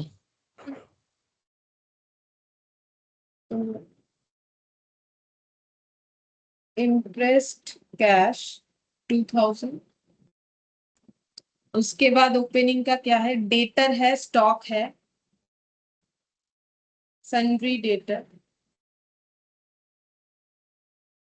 25,000, ये सब ओपनिंग एसेट है लिख रहे हैं। स्टॉक, स्टॉक का ना दो चीज लिखा हुआ है। देखो एक लिखा हुआ है transferred from head office 24,000, transfer from head office 24,000, ठीक है। और एक क्या लिखा हुआ है, और एक लिखा हुआ है कि डायरेक्ट परचेस। क्यों ऐसा लिखा हुआ है, क्योंकि ब्रांच के पास स्टॉक आने का दो वे है, ठीक है। एक उसको खुद खरीदने के लिए जो है इंस्ट्रक्शन दिया हुआ है, दूसरा जो है हेड ऑफिस भी ट्रांसफर करेगा, ठीक है। तो इसीलिए इसके पास जो ओपनिंग स्टॉक है ये दो तरीका है, दो तरीके का है। एक खुद का खरीदा हुआ है, एक हेड ऑफिस से मिला हुआ, ठीक है। 16,000, तो हेड ऑफिस से जो स्टॉक मिला था उसमें 24,000 बचा हुआ है, और खुद से जो खरीदा था उसमें 16,000 बचा हुआ है। बोलो यहां तक का पोस्टिंग समझ में आ गया। हाँ मैम। अच्छा, इसके बाद यहाँ आ जाते हैं कैश सेल क्रेडिट सेल, ठीक है। तो ये कैश सेल क्रेडिट सेल और return from customer, direct purchase. अच्छा, तो सबसे पहले मुझे एक चीज बोलो कि कैश सेल क्रेडिट सेल क्या ये मतलब ब्रांच के साथ हेड ऑफिस का ट्रांजैक्शन है या ब्रांच के साथ उसके कस्टमर का। मैम এটা ব্রাঞ্চের সাথে ওর কাস্টমারের। रिटर्न फ्रॉम कस्टमर भी वही, ये और इस पॉइंट पे पहले हम ध्यान दे रहे हैं क्योंकि ये तीनों सेल रिलेटेड है, ठीक है। तो ये डायरेक्टली तो हमारे ब्रांच अकाउंट में नहीं आता है, लेकिन हमें करना क्या होता है कि ब्रांच के पास जो भी बेच के जो भी पैसा आएगा उसको ब्रांच रेमिट कर देगा, किसको, हेड ऑफिस को। तो वो रेमिटेंस वैल्यू तो दिखाना पड़ेगा। হ্যাঁ अभी ম্যাম। दिखाया अभी दिखाया था ना, ये देखो रेमिटेंस पर यहाँ पर दिखाया था कैश। আমি ওই টাকাটা বাদ দিয়ে 8,000 টাকা বাদ দিয়ে। দেখিয়েছি এখানে ওরকম দেখাবো যদি এক্সপেন্সেস থাকে, ঠিক আছে। আচ্ছা দেখো, अच्छा तो यहाँ पर हम लोग ऐसे लिख सकते हैं कि, अच्छा यहाँ पर एक चीज देखो, यहाँ पूरा पढ़ना पड़ेगा तो क्लियर होगा कि इसमें एक्चुअली एंट्री क्या होगा। तो ये अभी जो समझाया वो समझ में आ गया होगा। डायरेक्ट परचेस 45,000, ये किसके साथ किसका ट्रांजैक्शन है, ये ब्रांच के साथ उसके सप्लायर का। डायरेक्ट परचेस तो नागपुर में जो सप्लायर है उससे ब्रांच ने जो खरीदा होगा वही है ना, হ্যাঁ ম্যাম। ठीक है। अच्छा, अब ये पैसा देता कौन है। जैसे देखो, ब्रांच ब्रांच जब खुद से कुछ भी खरीदता है तो उसका पेमेंट कौन करता है।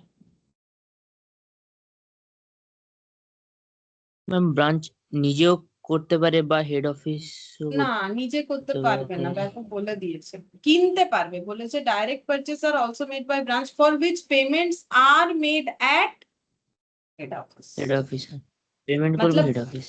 हाँ, तो पेमेंट हेड ऑफिस करेगा। तो मुझे एक चीज बोलो, क्या यहाँ पर ट्रांजैक्शन किसके साथ हो रहा है, सप्लायर के साथ। हेड ऑफिस का नहीं हो रहा है, हेड ऑफिस से बोलेगा सामान उधर भेज दीजिए, लेकिन जब हेड ऑफिस ही पे करेगा हेड ऑफिस ही पे कर रहा है, तो फिर ये ट्रांजैक्शन किसके साथ किसका हो गया, मतलब ये यहाँ पर देखो ये चीज समझो, ये सप्लायर, ठीक है, ये हेड ब्रांच ऑफिस है। और सप्लायर। हाँ, तो हेड ऑफिस को बोला गया सप्लायर को इतना पैसा दे दो, ब्रांच ने जाके सप्लायर से सामान खरीदा, सप्लायर ने ब्रांच को दे दिया, ठीक है। लेकिन जो पैसे का ट्रांजैक्शन हुआ है वो किसके साथ किसका हुआ है, हेड ऑफिस के साथ सप्लायर का हुआ है पैसे का ट्रांजैक्शन, ठीक है। तो हम लोग को क्या बोला था कि ब्रांच के साथ ब्रांच और हेड ऑफिस का ट्रांजैक्शन आना चाहिए, ब्रांच के साथ थर्ड पार्टी का ट्रांजैक्शन नहीं आना चाहिए। चीज को समझो, यहाँ पर क्या लिखा था, पहले ही मैंने लिख दिया था कि ब्रांच और थर्ड पार्टी के बीच का ट्रांजैक्शन नहीं आएगा, लेकिन हेड ऑफिस अगर किसी से स्टॉक खरीद रहा है फिर वो ब्रांच को दे रहा है, वो तो आना चाहिए। जैसे कि देखो गुड्स सेंड टू ब्रांच, तो ये भी तो किसी सप्लायर से खरीदा होगा हेड ऑफिस ने, उसके बाद ब्रांच को दे दिया। अब यहाँ पर क्या हो रहा है, ब्रांच तो नागपुर में है, ठीक है, और हेड ऑफिस कहाँ पर है, हेड ऑफिस है क्या बोलते हैं ये बॉम्बे में। तो बॉम्बे में सामान खरीद के फिर ब्रांच को नहीं भेज के ब्रांच को बोला जा रहा है भाई तुम नागपुर में खरीद लो हम पैसा दे देंगे, तो दोनों बात तो एक ही हुआ ना, দুটো ব্যাপার এক হলো না। আমি বম্বেতে কিনে বম্বে থেকে নাগপুর পাঠাতে পারি, বা আমি যদি এটাও বলতে পারি না আমার ট্রান্সপোর্টেশন বাঁচাবার জন্য কি তুমি নাগপুরেই কিনে নাও পয়সাটা আমি দিয়ে দেবো, ব্যাপারটা তো একই হলো। আমি যদি নাগপুর থেকে কিনে আবার আমার ব্রাঞ্চকে পাঠাই, তো আমি ডাইরেক্টলি বলছি তুমি সাপ্লায়ারের ওখান থেকে নিয়ে চলে এসো, হ্যাঁ ম্যাম, একই। ठीक है। तो फिर क्या ये आना चाहिए कि नहीं आना चाहिए, क्योंकि ये तो ब्रांच के साथ थर्ड पार्टी ट्रांजैक्शन नहीं है, ये हेड ऑफिस और थर्ड पार्टी ट्रांजैक्शन है, तो उसमें आने में कोई प्रॉब्लम नहीं है, ठीक है। तो इसका मतलब हम लोग फिर क्या एंट्री करेंगे, इसका क्या एंट्री करेंगे बोलो, इससे क्या जनरेट हुआ, हम लोगों ने अगर परचेस किया है तो क्या जनरेट हुआ, हेड ऑफिस ब्रांच की बुक्स में एंट्री करना है ना, तो हेड ऑफिस का क्या जनरेट हुआ इस ब्रांच के लिए, परचेस करने से क्या जनरेट होता है,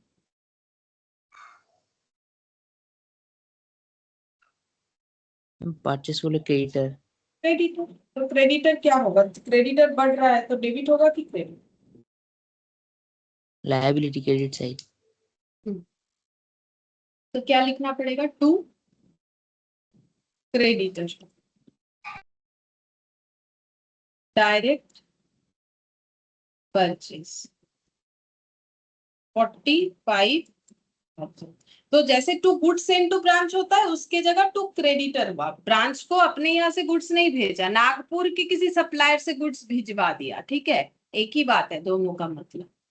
अच्छा फिर यहाँ पर पढ़ो, बोल रहा है अच्छा transfer from head office for petty cash expenses, तो जो है हेड ऑफिस ने पेटी कैश एक्सपेंसेस के लिए 4,000 रुपए दिए, ठीक है, तो फिर हेड ऑफिस क्या एंट्री करेगा,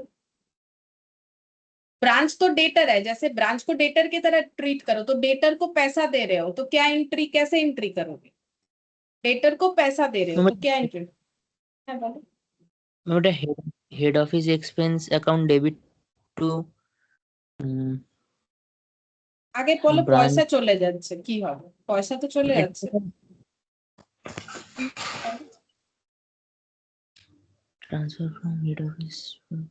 पहले ये बोलो पैसा जाने से क्या होता है, कैश या बैंक, डेबिट या क्रेडिट, क्या होगा, क्रेडिट হবে कैश बैंक क्रेडिट। कैश या बैंक क्रेडिट होगा, ठीक है, क्योंकि पैसा जा रहा है किसका, हेड ऑफिस का। अब मैंने क्या बोला है, ब्रांच जो हम लोग का डेटर मेथड है वहां पर हमें डेटर से या तो कुछ मिलेगा या तो कुछ देना पड़ेगा, तो हेड ऑफिस ऐसा नहीं सोचेगा कि अभी हम ये पैसा अपने ब्रांच को दे रहे हैं और बाद में हम जब उससे पैसा कलेक्ट करेंगे तो सारी चीजों को नेट करके तो ये आइडेंटिफाई करेंगे कि मेरा ये ब्रांच ओपन करके प्रॉफिट हुआ कि लॉस हुआ। तो देखो टू बैंक होगा, ये एंट्री तो कंफर्म हो जा रहा है एंट्री का एक साइड कि मुझे टू बैंक करना चाहिए हेड ऑफिस को, क्यों, क्योंकि बुक्स बना कौन रहा है, हेड ऑफिस ही तो बना रहा है।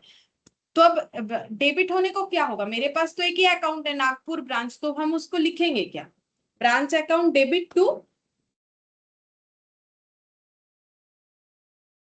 टू क्या होगा, तो बोल दिया टू क्या होगा बोलो, टू बैंक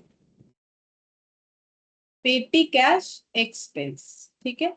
आप सोच रहे हो कि फिर ब्रांच अकाउंट डेबिट क्यों हुआ, ब्रांच अकाउंट इसीलिए डेबिट हुआ, देखो ये सब हम लोगों ने ब्रांच को दिया है, इतना एसेट दिया है, ठीक है, ये भी एसेट ही है, पैसा दिया है, कहीं स्टॉक दिया है, और ब्रांच से क्या क्या लिया वो इधर लिखेंगे, फिर दोनों को एडजस्ट करेंगे, करके देखेंगे कि ये ब्रांच खोल के मेरे पास प्रॉफिट हुआ कि लॉस, मतलब जो मुझे मैंने ब्रांच को दिया और ब्रांच में मुझे जो लौटाया बिजनेस करके, अगर उसने मुझे ज्यादा लौटाया तो प्रॉफिट, कम लौटाया तो लॉस है। तो ये फिर हम ये बोल रहे हैं ना कि ब्रांच को डेबिट कर रहे हैं, मतलब ब्रांच के पास से जो कलेक्शन होगा, ब्रांच जब मुझे भेजेगा तब ये खर्चे को हम उसमें से क्या करेंगे, माइनस करके चेक करेंगे ना कि प्रॉफिट हो रहा है कि लॉस हो रहा है। तो यहाँ पर सारे खर्चे ही तो लिखेंगे, जैसे कि ये कैश भी तो भेजा था खर्चा, लेकिन ये ओपनिंग में ये हम लोग का क्या हो गया है, एसेट, ये एसेट भेजा था, ये एसेट भेजा था, ये एसेट भेजा था, ये भी एसेट मैंने नहीं भेजा, उसने नागपुर ब्रांच में उसके लोकल जगह से ही खरीदा, बट पैसा तो मैंने दिया, ठीक है। फिर ये वाला भी पैसा मैंने दिया, ये स्टॉक भी मैंने जनरेट करवाया, ये पैसा भी मैंने दिया, और मुझे क्या क्या मिलेगा दोनों का डिफरेंस निकालेंगे तो पता चलेगा प्रॉफिट है कि लॉस है। तो मैंने पैसा दिया तो टू बैंक लिखा, तो हम डेबिट किसको करेंगे, बाद में ये पैसा रिकवर किससे करना है, ब्रांच में ही तो देखना है कि भाई ये सब खर्चा तो दे रहे हो, तुम मुझे क्या रिटर्न दे रहे हो। बोलो समझ में आया ये एंट्री? हाँ मैम। अच्छा, अब नेक्स्ट देखते हैं। नेक्स्ट देखो यहाँ पर बोला है,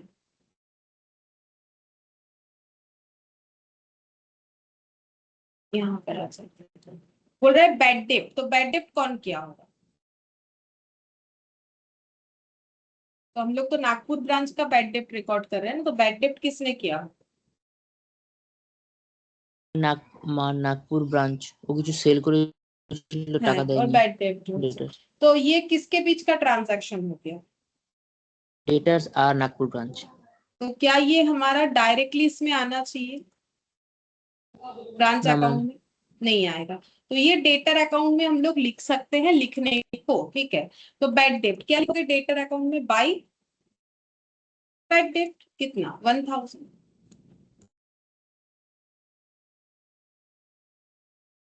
ये क्यों ओपन कर रहे हैं, क्योंकि मुझे ओपनिंग या क्लोजिंग डेटर तो चाहिए ब्रांच अकाउंट में लिखने के लिए, तो मेरे पास ओपनिंग डेटर तो है, ठीक है, लेकिन क्लोजिंग डेटर शायद नहीं है।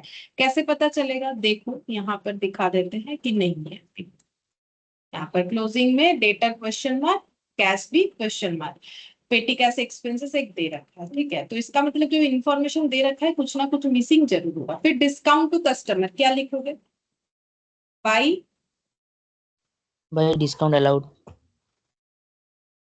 बाई डिस्काउंट लिख दिया मैंने, सिर्फ डिस्काउंट लिख दिया है 2000। अच्छा, फिर इसके बाद remittance to head office, head office को रेमिट किया है कितना, 1,65,000 रिसीव्ड हो चुका है, और अभी तक रिसीव्ड नहीं हुआ है वो है 5,000। तो मुझे एक चीज बोलो, ये रेमिटेंस का जो डेटा है ये कहाँ आना चाहिए, मतलब ब्रांच ने हेड ऑफिस को पैसा रेमिट किया जिसमें से 1,65,000 रिसीव्ड हुआ है और 5,000 अभी भी रिसीव होना बाकी है, तो ये कहाँ पर लिखना चाहिए। আমি ওটা রিসিপ্ট সাইডে, মানে টোটাল যত টাকা ব্রাঞ্চ হেড অফিসকে দেবে ওটা রিসিপ্ট সাইড লিখতে হবে। हाँ, तो फिर क्या बोल के लिखोगे, पैसा आएगा, जैसे पैसा जाने से टू बैंक पैसा आएगा तो क्या लिखेंगे, by bank remittance received from branch.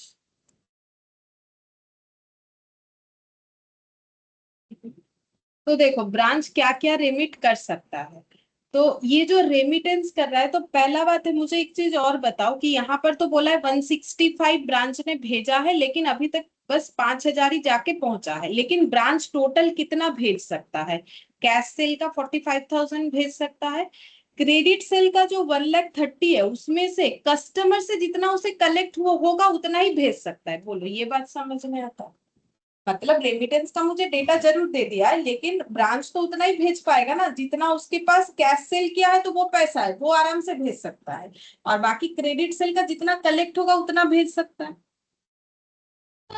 हाँ मैम। ठीक है, तो वो चीज चेक करते हैं, ठीक है, कैसे चेक करोगे, देखो यहाँ पर डेटर अकाउंट में हम लोग इसका मतलब ऐसे लिख सकते हैं, to balance BD opening debtor, ठीक है, जो कि क्वेश्चन में दिया हुआ था, यहाँ हम लोगों ने लिखा है 25,000 सैलरी डेटर, और क्रेडिट सेल का एंट्री लिख सकते हैं।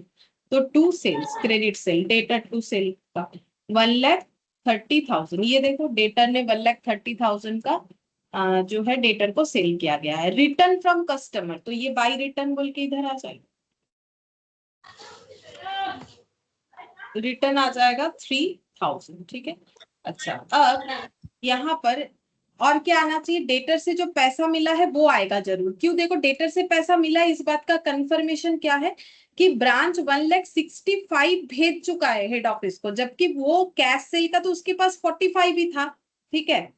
165 रिसीव्ड हुआ है और भेजा है और भी 5,000 जो कि अभी स्टील इन ट्रांजिट है, ठीक है। तो टोटल हेड ऑफिस को ब्रांच ने 1,70,000 भेज दिया है, जिसमें से 45,000 तो कंफर्म कि वो भेज ही सकता है, क्योंकि 45,000 तो कैश सेल हुआ था, ठीक है। तो अब मुझे एक चीज बोलो, तो फिर क्रेडिट सेल का कितना वो भेज रहा है हेड ऑफिस को, मतलब कलेक्शन फ्रॉम डेटर कितना हुआ, नहीं समझ में आया। देखो, ब्रांच हेड ऑफिस को टोटल 1,70,000 रुपीज भेज चुका है, जिसमें से हेड ऑफिस ये इतना पैसा मिल गया, ये मिलने को बाकी है, लेकिन ब्रांच के पास से तो ये पैसा निकल गया। अब मुझे ये बताओ कि इसमें से कैश सेल का कितना अमाउंट है और कलेक्शन फ्रॉम डेटर, तो कैश सेल का तो 45,000 है, तो डेटर से कितना कलेक्ट किया होगा।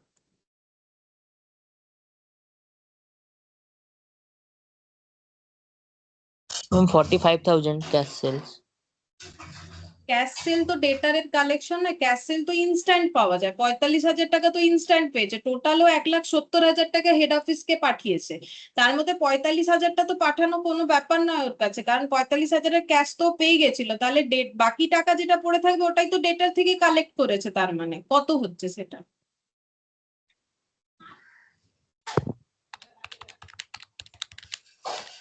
1,25,000। হ্যাঁ, वही पूछ रहा है, तो 1,25,000 क्या है, कैश कलेक्शन फ्रॉम डेटर। हम यहाँ पर एक वर्किंग नोट 2 बना के दिखा देते हैं। 1,25,000 मतलब हम ये कहना चाह रहे हैं कि देखो, कलेक्शन फ्रॉम डेटर हम निकालना चाहते हैं, कैसे निकालेंगे कलेक्शन फ्रॉम डेटर, कैसे निकालेंगे।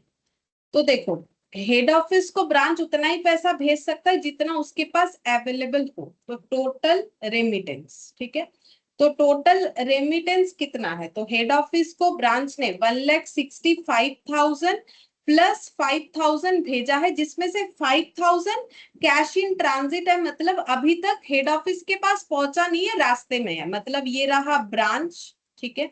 ये रहा हेड ऑफिस, ब्रांच ने हेड ऑफिस को 1,70,000 भेज दिया है पैसा, लेकिन हेड ऑफिस के पास इसमें से आ पहुंचा है 1,65,000, अभी 5,000 ये रास्ते में है, पहुंचेगा, अभी तक पहुंचा नहीं, ये रास्ते में लटक रहा है, ये देखो ये पैसा रास्ते में है, ठीक है। ये जाएगा, लेकिन ब्रांच तो बोलेगा मैंने इतना भेज दिया है। तो अब मेरा ये क्वेश्चन है कि डेटर ने ब्रांच को फिर कितना पैसा दे दिया, उसने तो क्रेडिट सेल 1,30,000 किया था। तो अब देखो, यहां से हम लोग क्या माइनस करेंगे तो हमें पता चल जाएगा कैश सेल, क्योंकि कैश सेल तो इंस्टेंट मिला है ना, तो कैश सेल का 45,000 तो वो भेज ही सकता है। तो बाकी पैसा कितना आ रहा है, 1,25,000, क्रेडिट सेल किया था 1,30,000 प्लस 25,000 और मिलने वाला था, बात समझो। इसका मतलब अगर कस्टमर ने 1,25,000 दिया है तो क्लोजिंग डेटर तो आएगा ही आएगा, बोलो नहीं आएगा, क्योंकि टोटल डेटर कितना हो रहा है, प्रीवियस ईयर और इस साल का मिला के कितना हो रहा है, 1,30,000 प्लस 25 मिला के हो रहा है 1,55,000 का डेटर, जिसमें से 1,000 बैट, 2,000 डिस्काउंट, 3,000 रिटर्न, मतलब 3 2 5 1 6,000 तो वैसे ही हट जाएगा इसमें से, ठीक है। और कैश कलेक्शन हुआ है 1,25,000, तो इसका मतलब बाकी मेरा क्लोजिंग डेटर होगा, तो क्लोजिंग डेटर कितना होगा, क्योंकि दो बैलेंसिंग फिगर कभी नहीं आ सकता है ना, डेटर भी निकालोगे कैश भी निकालोगे, कैसे निकालोगे, कैश कलेक्शन फ्रॉम डेटर इस तरीके से निकालेंगे कि ब्रांच ने जो भेजा वो कैश और क्रेडिट मिला के ही भेजा, लेकिन टोटल तो उसने भेजा है 1,70,000, जबकि कैश क्रेडिट मिला के 1,70,000 से ज्यादा हो रहा है, कैसे 45 और 135 1,30,000 कितना हो रहा है बोलो। ब्रांच ने तो इस साल इतना सेल किया और इतना बोल रहा है कि ट्रांसफर किया, तो 45 और 1,30,000 कितना होता है, 1,75,000 होता है, जबकि हाँ, जबकि देखो ब्रांच ने 1,70,000 रिम्बर्स किया है, तो अभी हम लोग बोलेंगे कि 5,000 डेटर से कलेक्ट होना बाकी है, इसका मतलब 5,000 डेटर ने ही पैसा नहीं दिया होगा ना, कैश सेल का थोड़ी कुछ बाकी होता है, डेटर ने ही 5,000 नहीं दिया होगा, तो 1,30,000 में से डेटर ने अगर 5,000 अभी तक नहीं दिया है तो कितना दे दिया, ऐसा समझ लो। हाँ 1,25,000। बोलो 1,25,000 समझ में आया? चाहे ऐसे समझो चाहे वैसे समझ लो, एक ही बात है, जैसा लिखो। हाँ मैम। अब ये बैलेंस बोलो कितना होगा? 24,000 আসছে। ठीक है, तो ये क्लोजिंग बैलेंस को कहाँ लिखोगे? यहाँ लिखना पड़ेगा मैम ब्रांच ওইটা अकाउंट। क्लोजिंग एसेट्स से। By balance CD. ठीक है, तो क्लोजिंग में क्या क्या लिखेंगे? पहले लिख देते हैं इम्प्रेस्ड कैश। ऐसा क्यों लिख रहे हैं? देखो वैसे कोई भी सीक्वेंस में लिखा जा सकता है, बट ओपनिंग और क्लोजिंग को मैच करके लिखते हैं ताकि कुछ ना छूट जाए। तो पहले इम्प्रेस्ड कैश था, इम्प्रेस्ड कैश आना चाहिए। इम्प्रेस्ड कैश यहाँ पर क्वेश्चन मार्क है, बट हमें पता है कितना आएगा। बोलो इम्प्रेस सिस्टम है तो ओपनिंग में जितना है क्लोजिंग में भी सेम আসবে मैम 2000।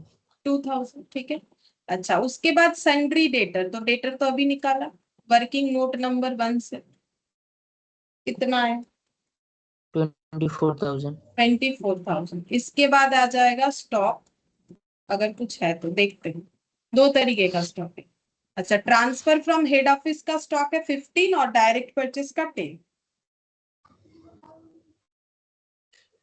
ये दिया हुआ था, नहीं दिया हुआ होता तो स्टॉक अकाउंट भी ओपन करना पड़ सकता था। दिया हुआ है तो अच्छा बात है।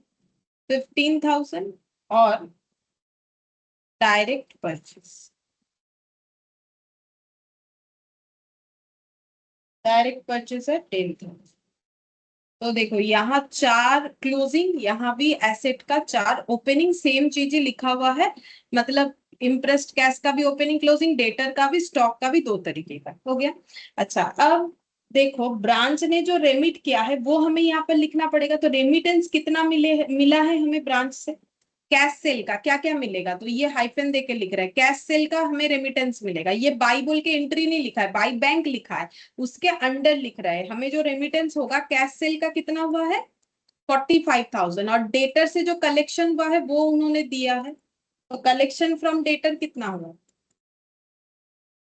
1,25,000। तो इन टोटल कितना? 1,70,000। ठीक है, लेकिन 5,000 स्टील इन ट्रांजिट है, तो यहाँ पर ऐसे लिख देंगे इंक्लूडिंग इंफॉर्मेशन के लिए 5,000 इन ट्रांजिट। बोलो ये चीज समझ में आया कि ब्रांच ने हेड ऑफिस को 1,70,000 भेजा है, लेकिन 5,000 अभी भी ट्रांजिट में है। हाँ मैम। ठीक है। अच्छा, अब ये क्लोजिंग हो गया हम लोग का रेडी, क्लोजिंग बैलेंस। अब यहाँ पर आते हैं, फिर उसके बाद branch expenses directly paid by head office. Head office ने ब्रांच का कोई खर्चा पे किया है, तो बोलो क्या है? ये तो ब्रांच और हेड ऑफिस के बीच का ट्रांजैक्शन हो गया, तो हेड ऑफिस क्या बोलेगा? खर्चा दे रहा है तो कैश चला जाएगा या बैंक टू बैंक क्रेडिट होगा। ठीक है, और यहाँ पर लिख देंगे कितना अमाउंट है सन्ड्री एक्सपेंसेस बोल के 30,000। बोलो ये समझ में आया? जैसे पेटी कैश लिखा वैसे ही ये वाला लिखा, सेम कंसेप्ट।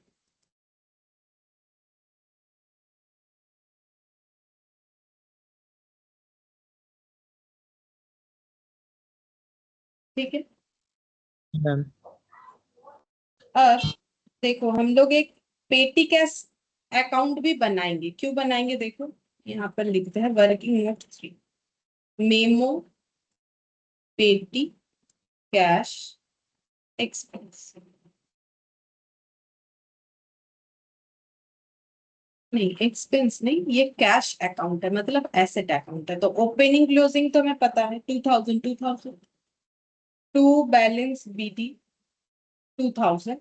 अच्छा, अब यहाँ पर देखो इस पे जो एंट्री है वो भी हम बता देते हैं क्या होगा।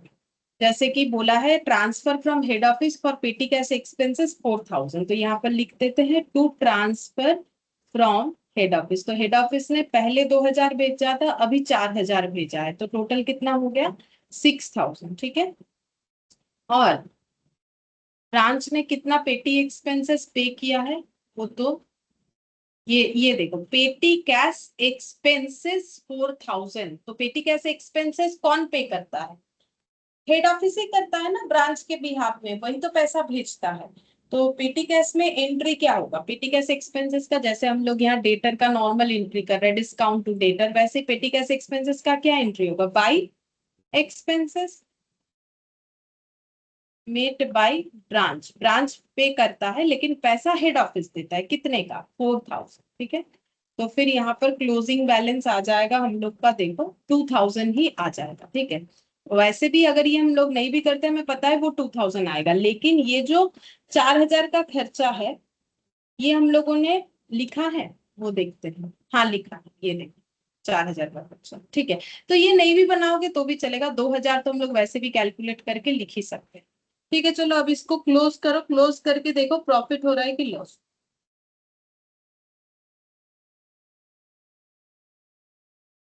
1,70,000,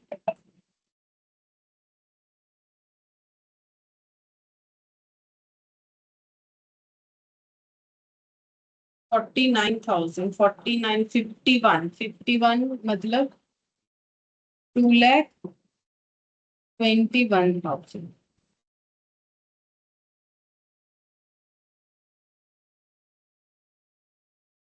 40, 67, 67, 75, 67 प्लस 75 प्लस 4,000 मतलब 79, 146, 146। ম্যাম 76,000 আসছে প্রফিট। हाँ 15,000 আসছে।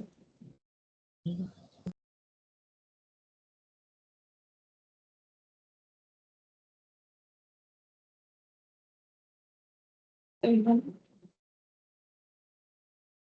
15,000 আসছে।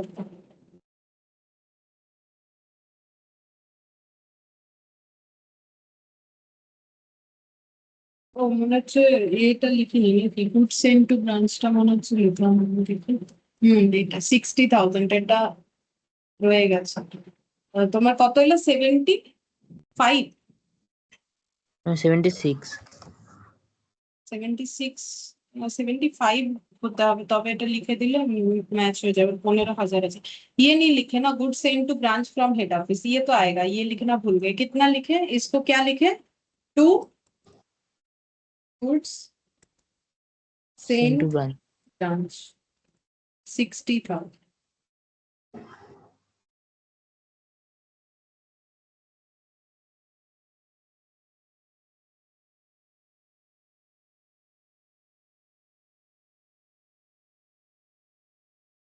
দেখো তো কত আছে।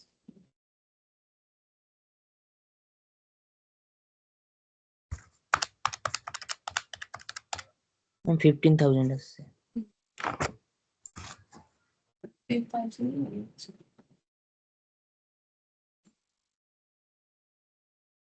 बोलो, समझ में आया? হ্যাঁ ম্যাম। नेक्स्ट वाला इलास्ट्रेशन, ये वाला क्वेश्चन जो है ये हम लोगों ने पहले भी किया है, लेकिन पहले हम लोगों ने इस क्वेश्चन को ये मेथड से किया था, स्टॉक एंड डेटर मेथड से, ठीक है, लास्ट क्लास में किया। और अभी हम लोग इसको ब्रांच अकाउंट यानी डेटर मेथड से इस क्वेश्चन को बनाएंगे, दोनों में आंसर सेम आता है। और जब हम लोग ये फाइनल अकाउंट्स मेथड सीखेंगे तो उस मेथड से भी बना के देखेंगे, आंसर सेम आएगा, ठीक है। तो चलो, ये क्वेश्चन ऑलरेडी हम लोग का एक बार पढ़ा हुआ है, illustration 2।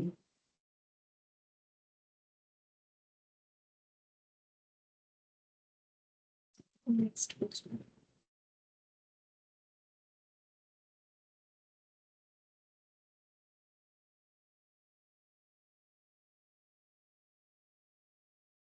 Branch account.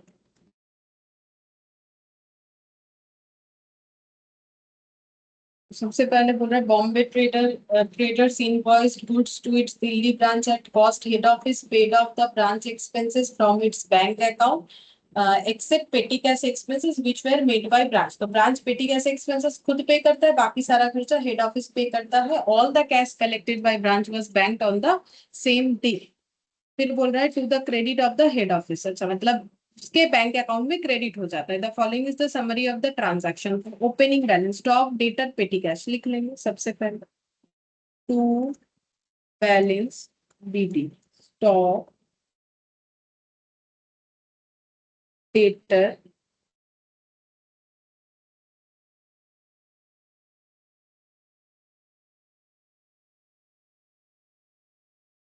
Dog debtor पिटिका 7,000 12,600 200।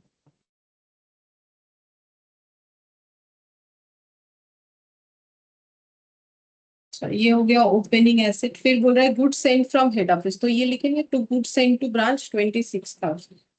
To goods sent to branch 26,000।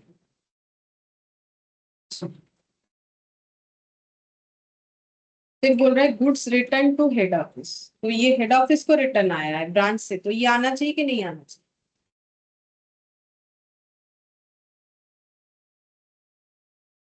ওটা আসবে। बाई साइड आएगा रिटर्न होने से, या फिर ये 26,000 से लेस करके दिखाना पड़ेगा, कोई भी है। By goods return to head office from branch लिखना चाहिए, फ्रॉम हेड ऑफिस लिख दिया मैंने गलती से, from branch. Cash cell credit sale ये नहीं आता है, इसमें से जो रेमिट होगा वो आएगा। अलाउंस टू कस्टमर ये सब कहाँ आएगा? अगर हम लोग डेटर अकाउंट बनाएंगे तो क्या डेटर अकाउंट का जरूरत है? ओपनिंग क्लोजिंग तो है, कैश कलेक्शन निकालने के लिए जरूरत हो सकता है, क्रेडिट सेल्स है ना, क्योंकि देखो उस टाइम हम लोग को दो मिसिंग फिगर था, एक था कलेक्शन फ्रॉम डेटर, एक क्लोजिंग, लेकिन अभी क्लोजिंग डेटर है लेकिन कैश कलेक्शन फ्रॉम डेटर वो तो नहीं है, उसके लिए तो निकालना पड़ेगा। नहीं तो रेमिटेंस में कैसे लिखेंगे, तो मेमो डेटर बना लेते हैं। तो डेटर नॉर्मली जरूरत पड़ी जाता है बनाने के लिए, ठीक है। टू बैलेंस बी डी 12,600, 12,600, अच्छा। क्रेडिट सेल 28,400, तो यहाँ पर डेटर टू सेल्स 28,400। अच्छा, इसके बाद डिस्काउंट अलाउंस 200 अलाउंस, डिस्काउंट 1,400, तो बाई अलाउंस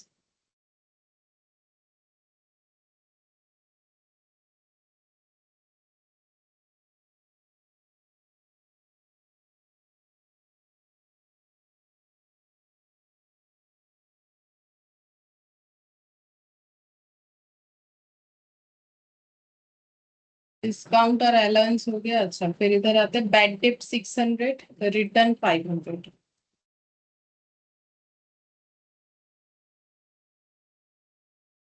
तो ये रिटर्न कस्टमर ने जो है ब्रांच को किया है, ठीक है, इसीलिए ये वो रिटर्न नहीं है जो यहाँ पर है।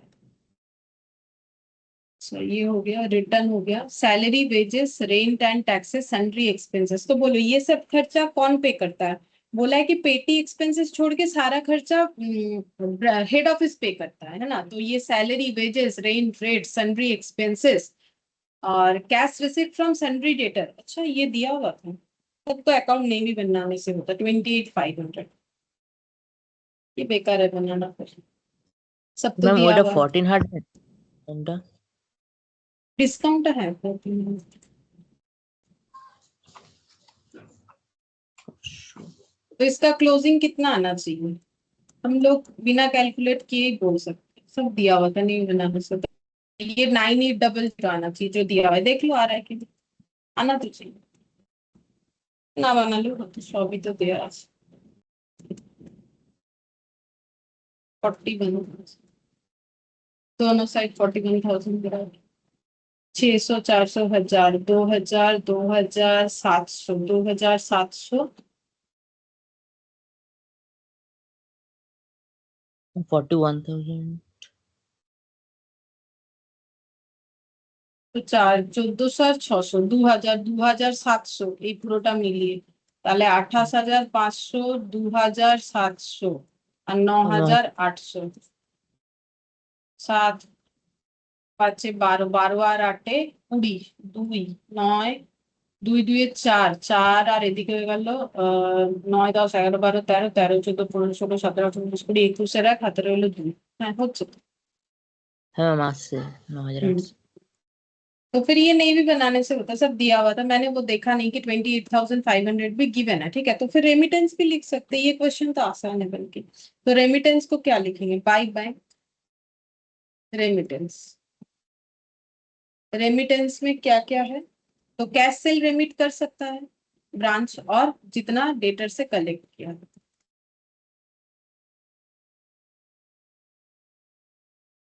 तो कैश सेल हुआ है 17,500 और क्रेडिट सेल में 28,500 रेमिट कर रहा है। तो टोटल करो।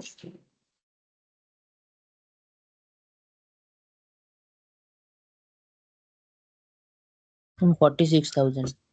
अब ये मत सोचो कि क्रेडिट सेल तो कम किया था फिर रेमिट ज्यादा कहाँ से कर दे रहा है 28,400।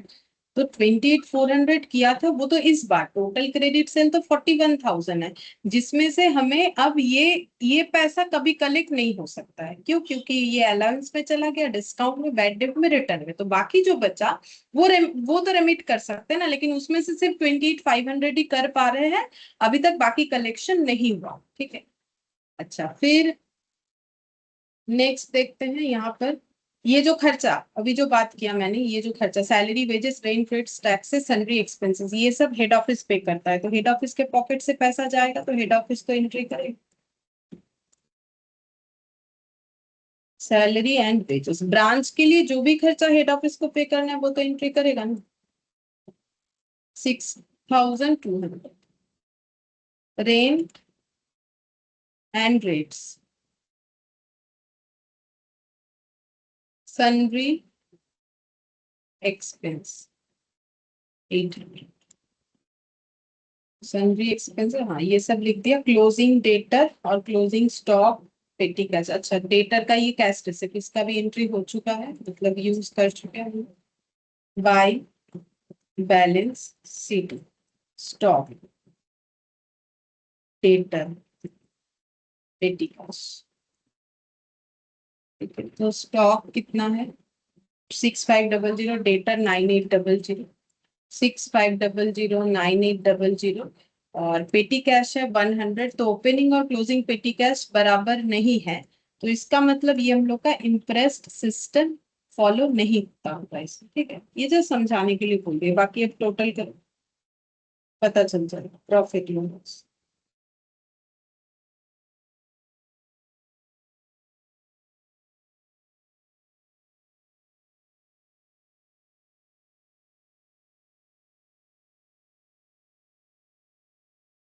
मैम 63,400 है सब टोटल। और प्रॉफिट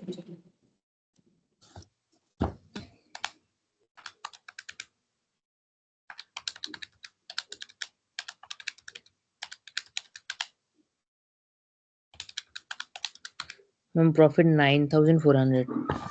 9,400 लिख लो। यही वाला देखो, इलास्ट्रेशन 2 जब हम लोगों ने किया था 9,400 यार।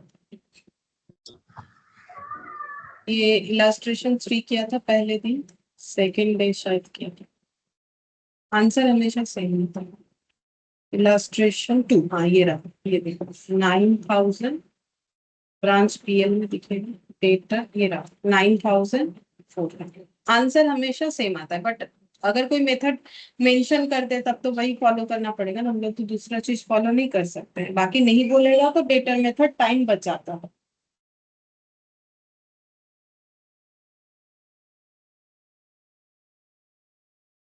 ठीक है, इसके बाद ये इलास्ट्रेशन 3 भी हम होमवर्क दे रहे हैं, ये प्रैक्टिस करके देख सकते हो। इलास्ट्रेशन 3 भी, take figures from illustration 3A, prepare branch account following debtor method. मतलब ये भी हम लोग क्वेश्चन कर चुके हैं। इलास्ट्रेशन 3B जो है 3A का डेटा लेने बोला है। 3A मतलब ये वाला, ये क्वेश्चन हम लोग कर चुके हैं और इसका हमें डेटर मेथड से करने के लिए बोला है। अच्छा, अब इसमें एक चीज हो सकता है कि इसमें इनवॉइस मेथड है, तो इनवॉइस मेथड में क्या करना है, कुछ नहीं, बाकी सारा चीज एज इट इज लिखो। ओपनिंग स्टॉक का स्टॉक रिजर्व बाई साइड में, क्लोजिंग स्टॉक का स्टॉक रिजर्व टू साइड में एलिमिनेट करना है और कुछ नया नहीं होगा।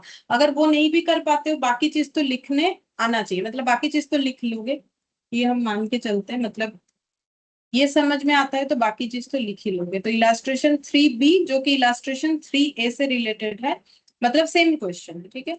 तो यहाँ पर जैसा मैंने करवाया है वैसा ही करना है, लेकिन जैसे मान लो कि ये स्टॉक अगर इनवॉइस प्राइस का होगा तो इसमें लगा हुआ प्रॉफिट इधर लिख देना है, और ये क्लोजिंग स्टॉक अगर इनवॉइस प्राइस का है तो इसमें लगा हुआ प्रॉफिट इधर लिख देना है। जो गुड्स भेजा जा रहा है वो इनवॉइस प्राइस का है तो इसमें लगा हुआ प्रॉफिट इधर आ जाएगा। तो जिधर स्टॉक लिखा हुआ रहता है, जो भी स्टॉक है उसका ऑपोजिट साइड में आना चाहिए, ठीक है। तो इस तरीके से कैलकुलेट करना पड़ेगा, ठीक है। फिर आज हम लोग इतना ही करते हैं, बाकी discuss थैंक यू मैम।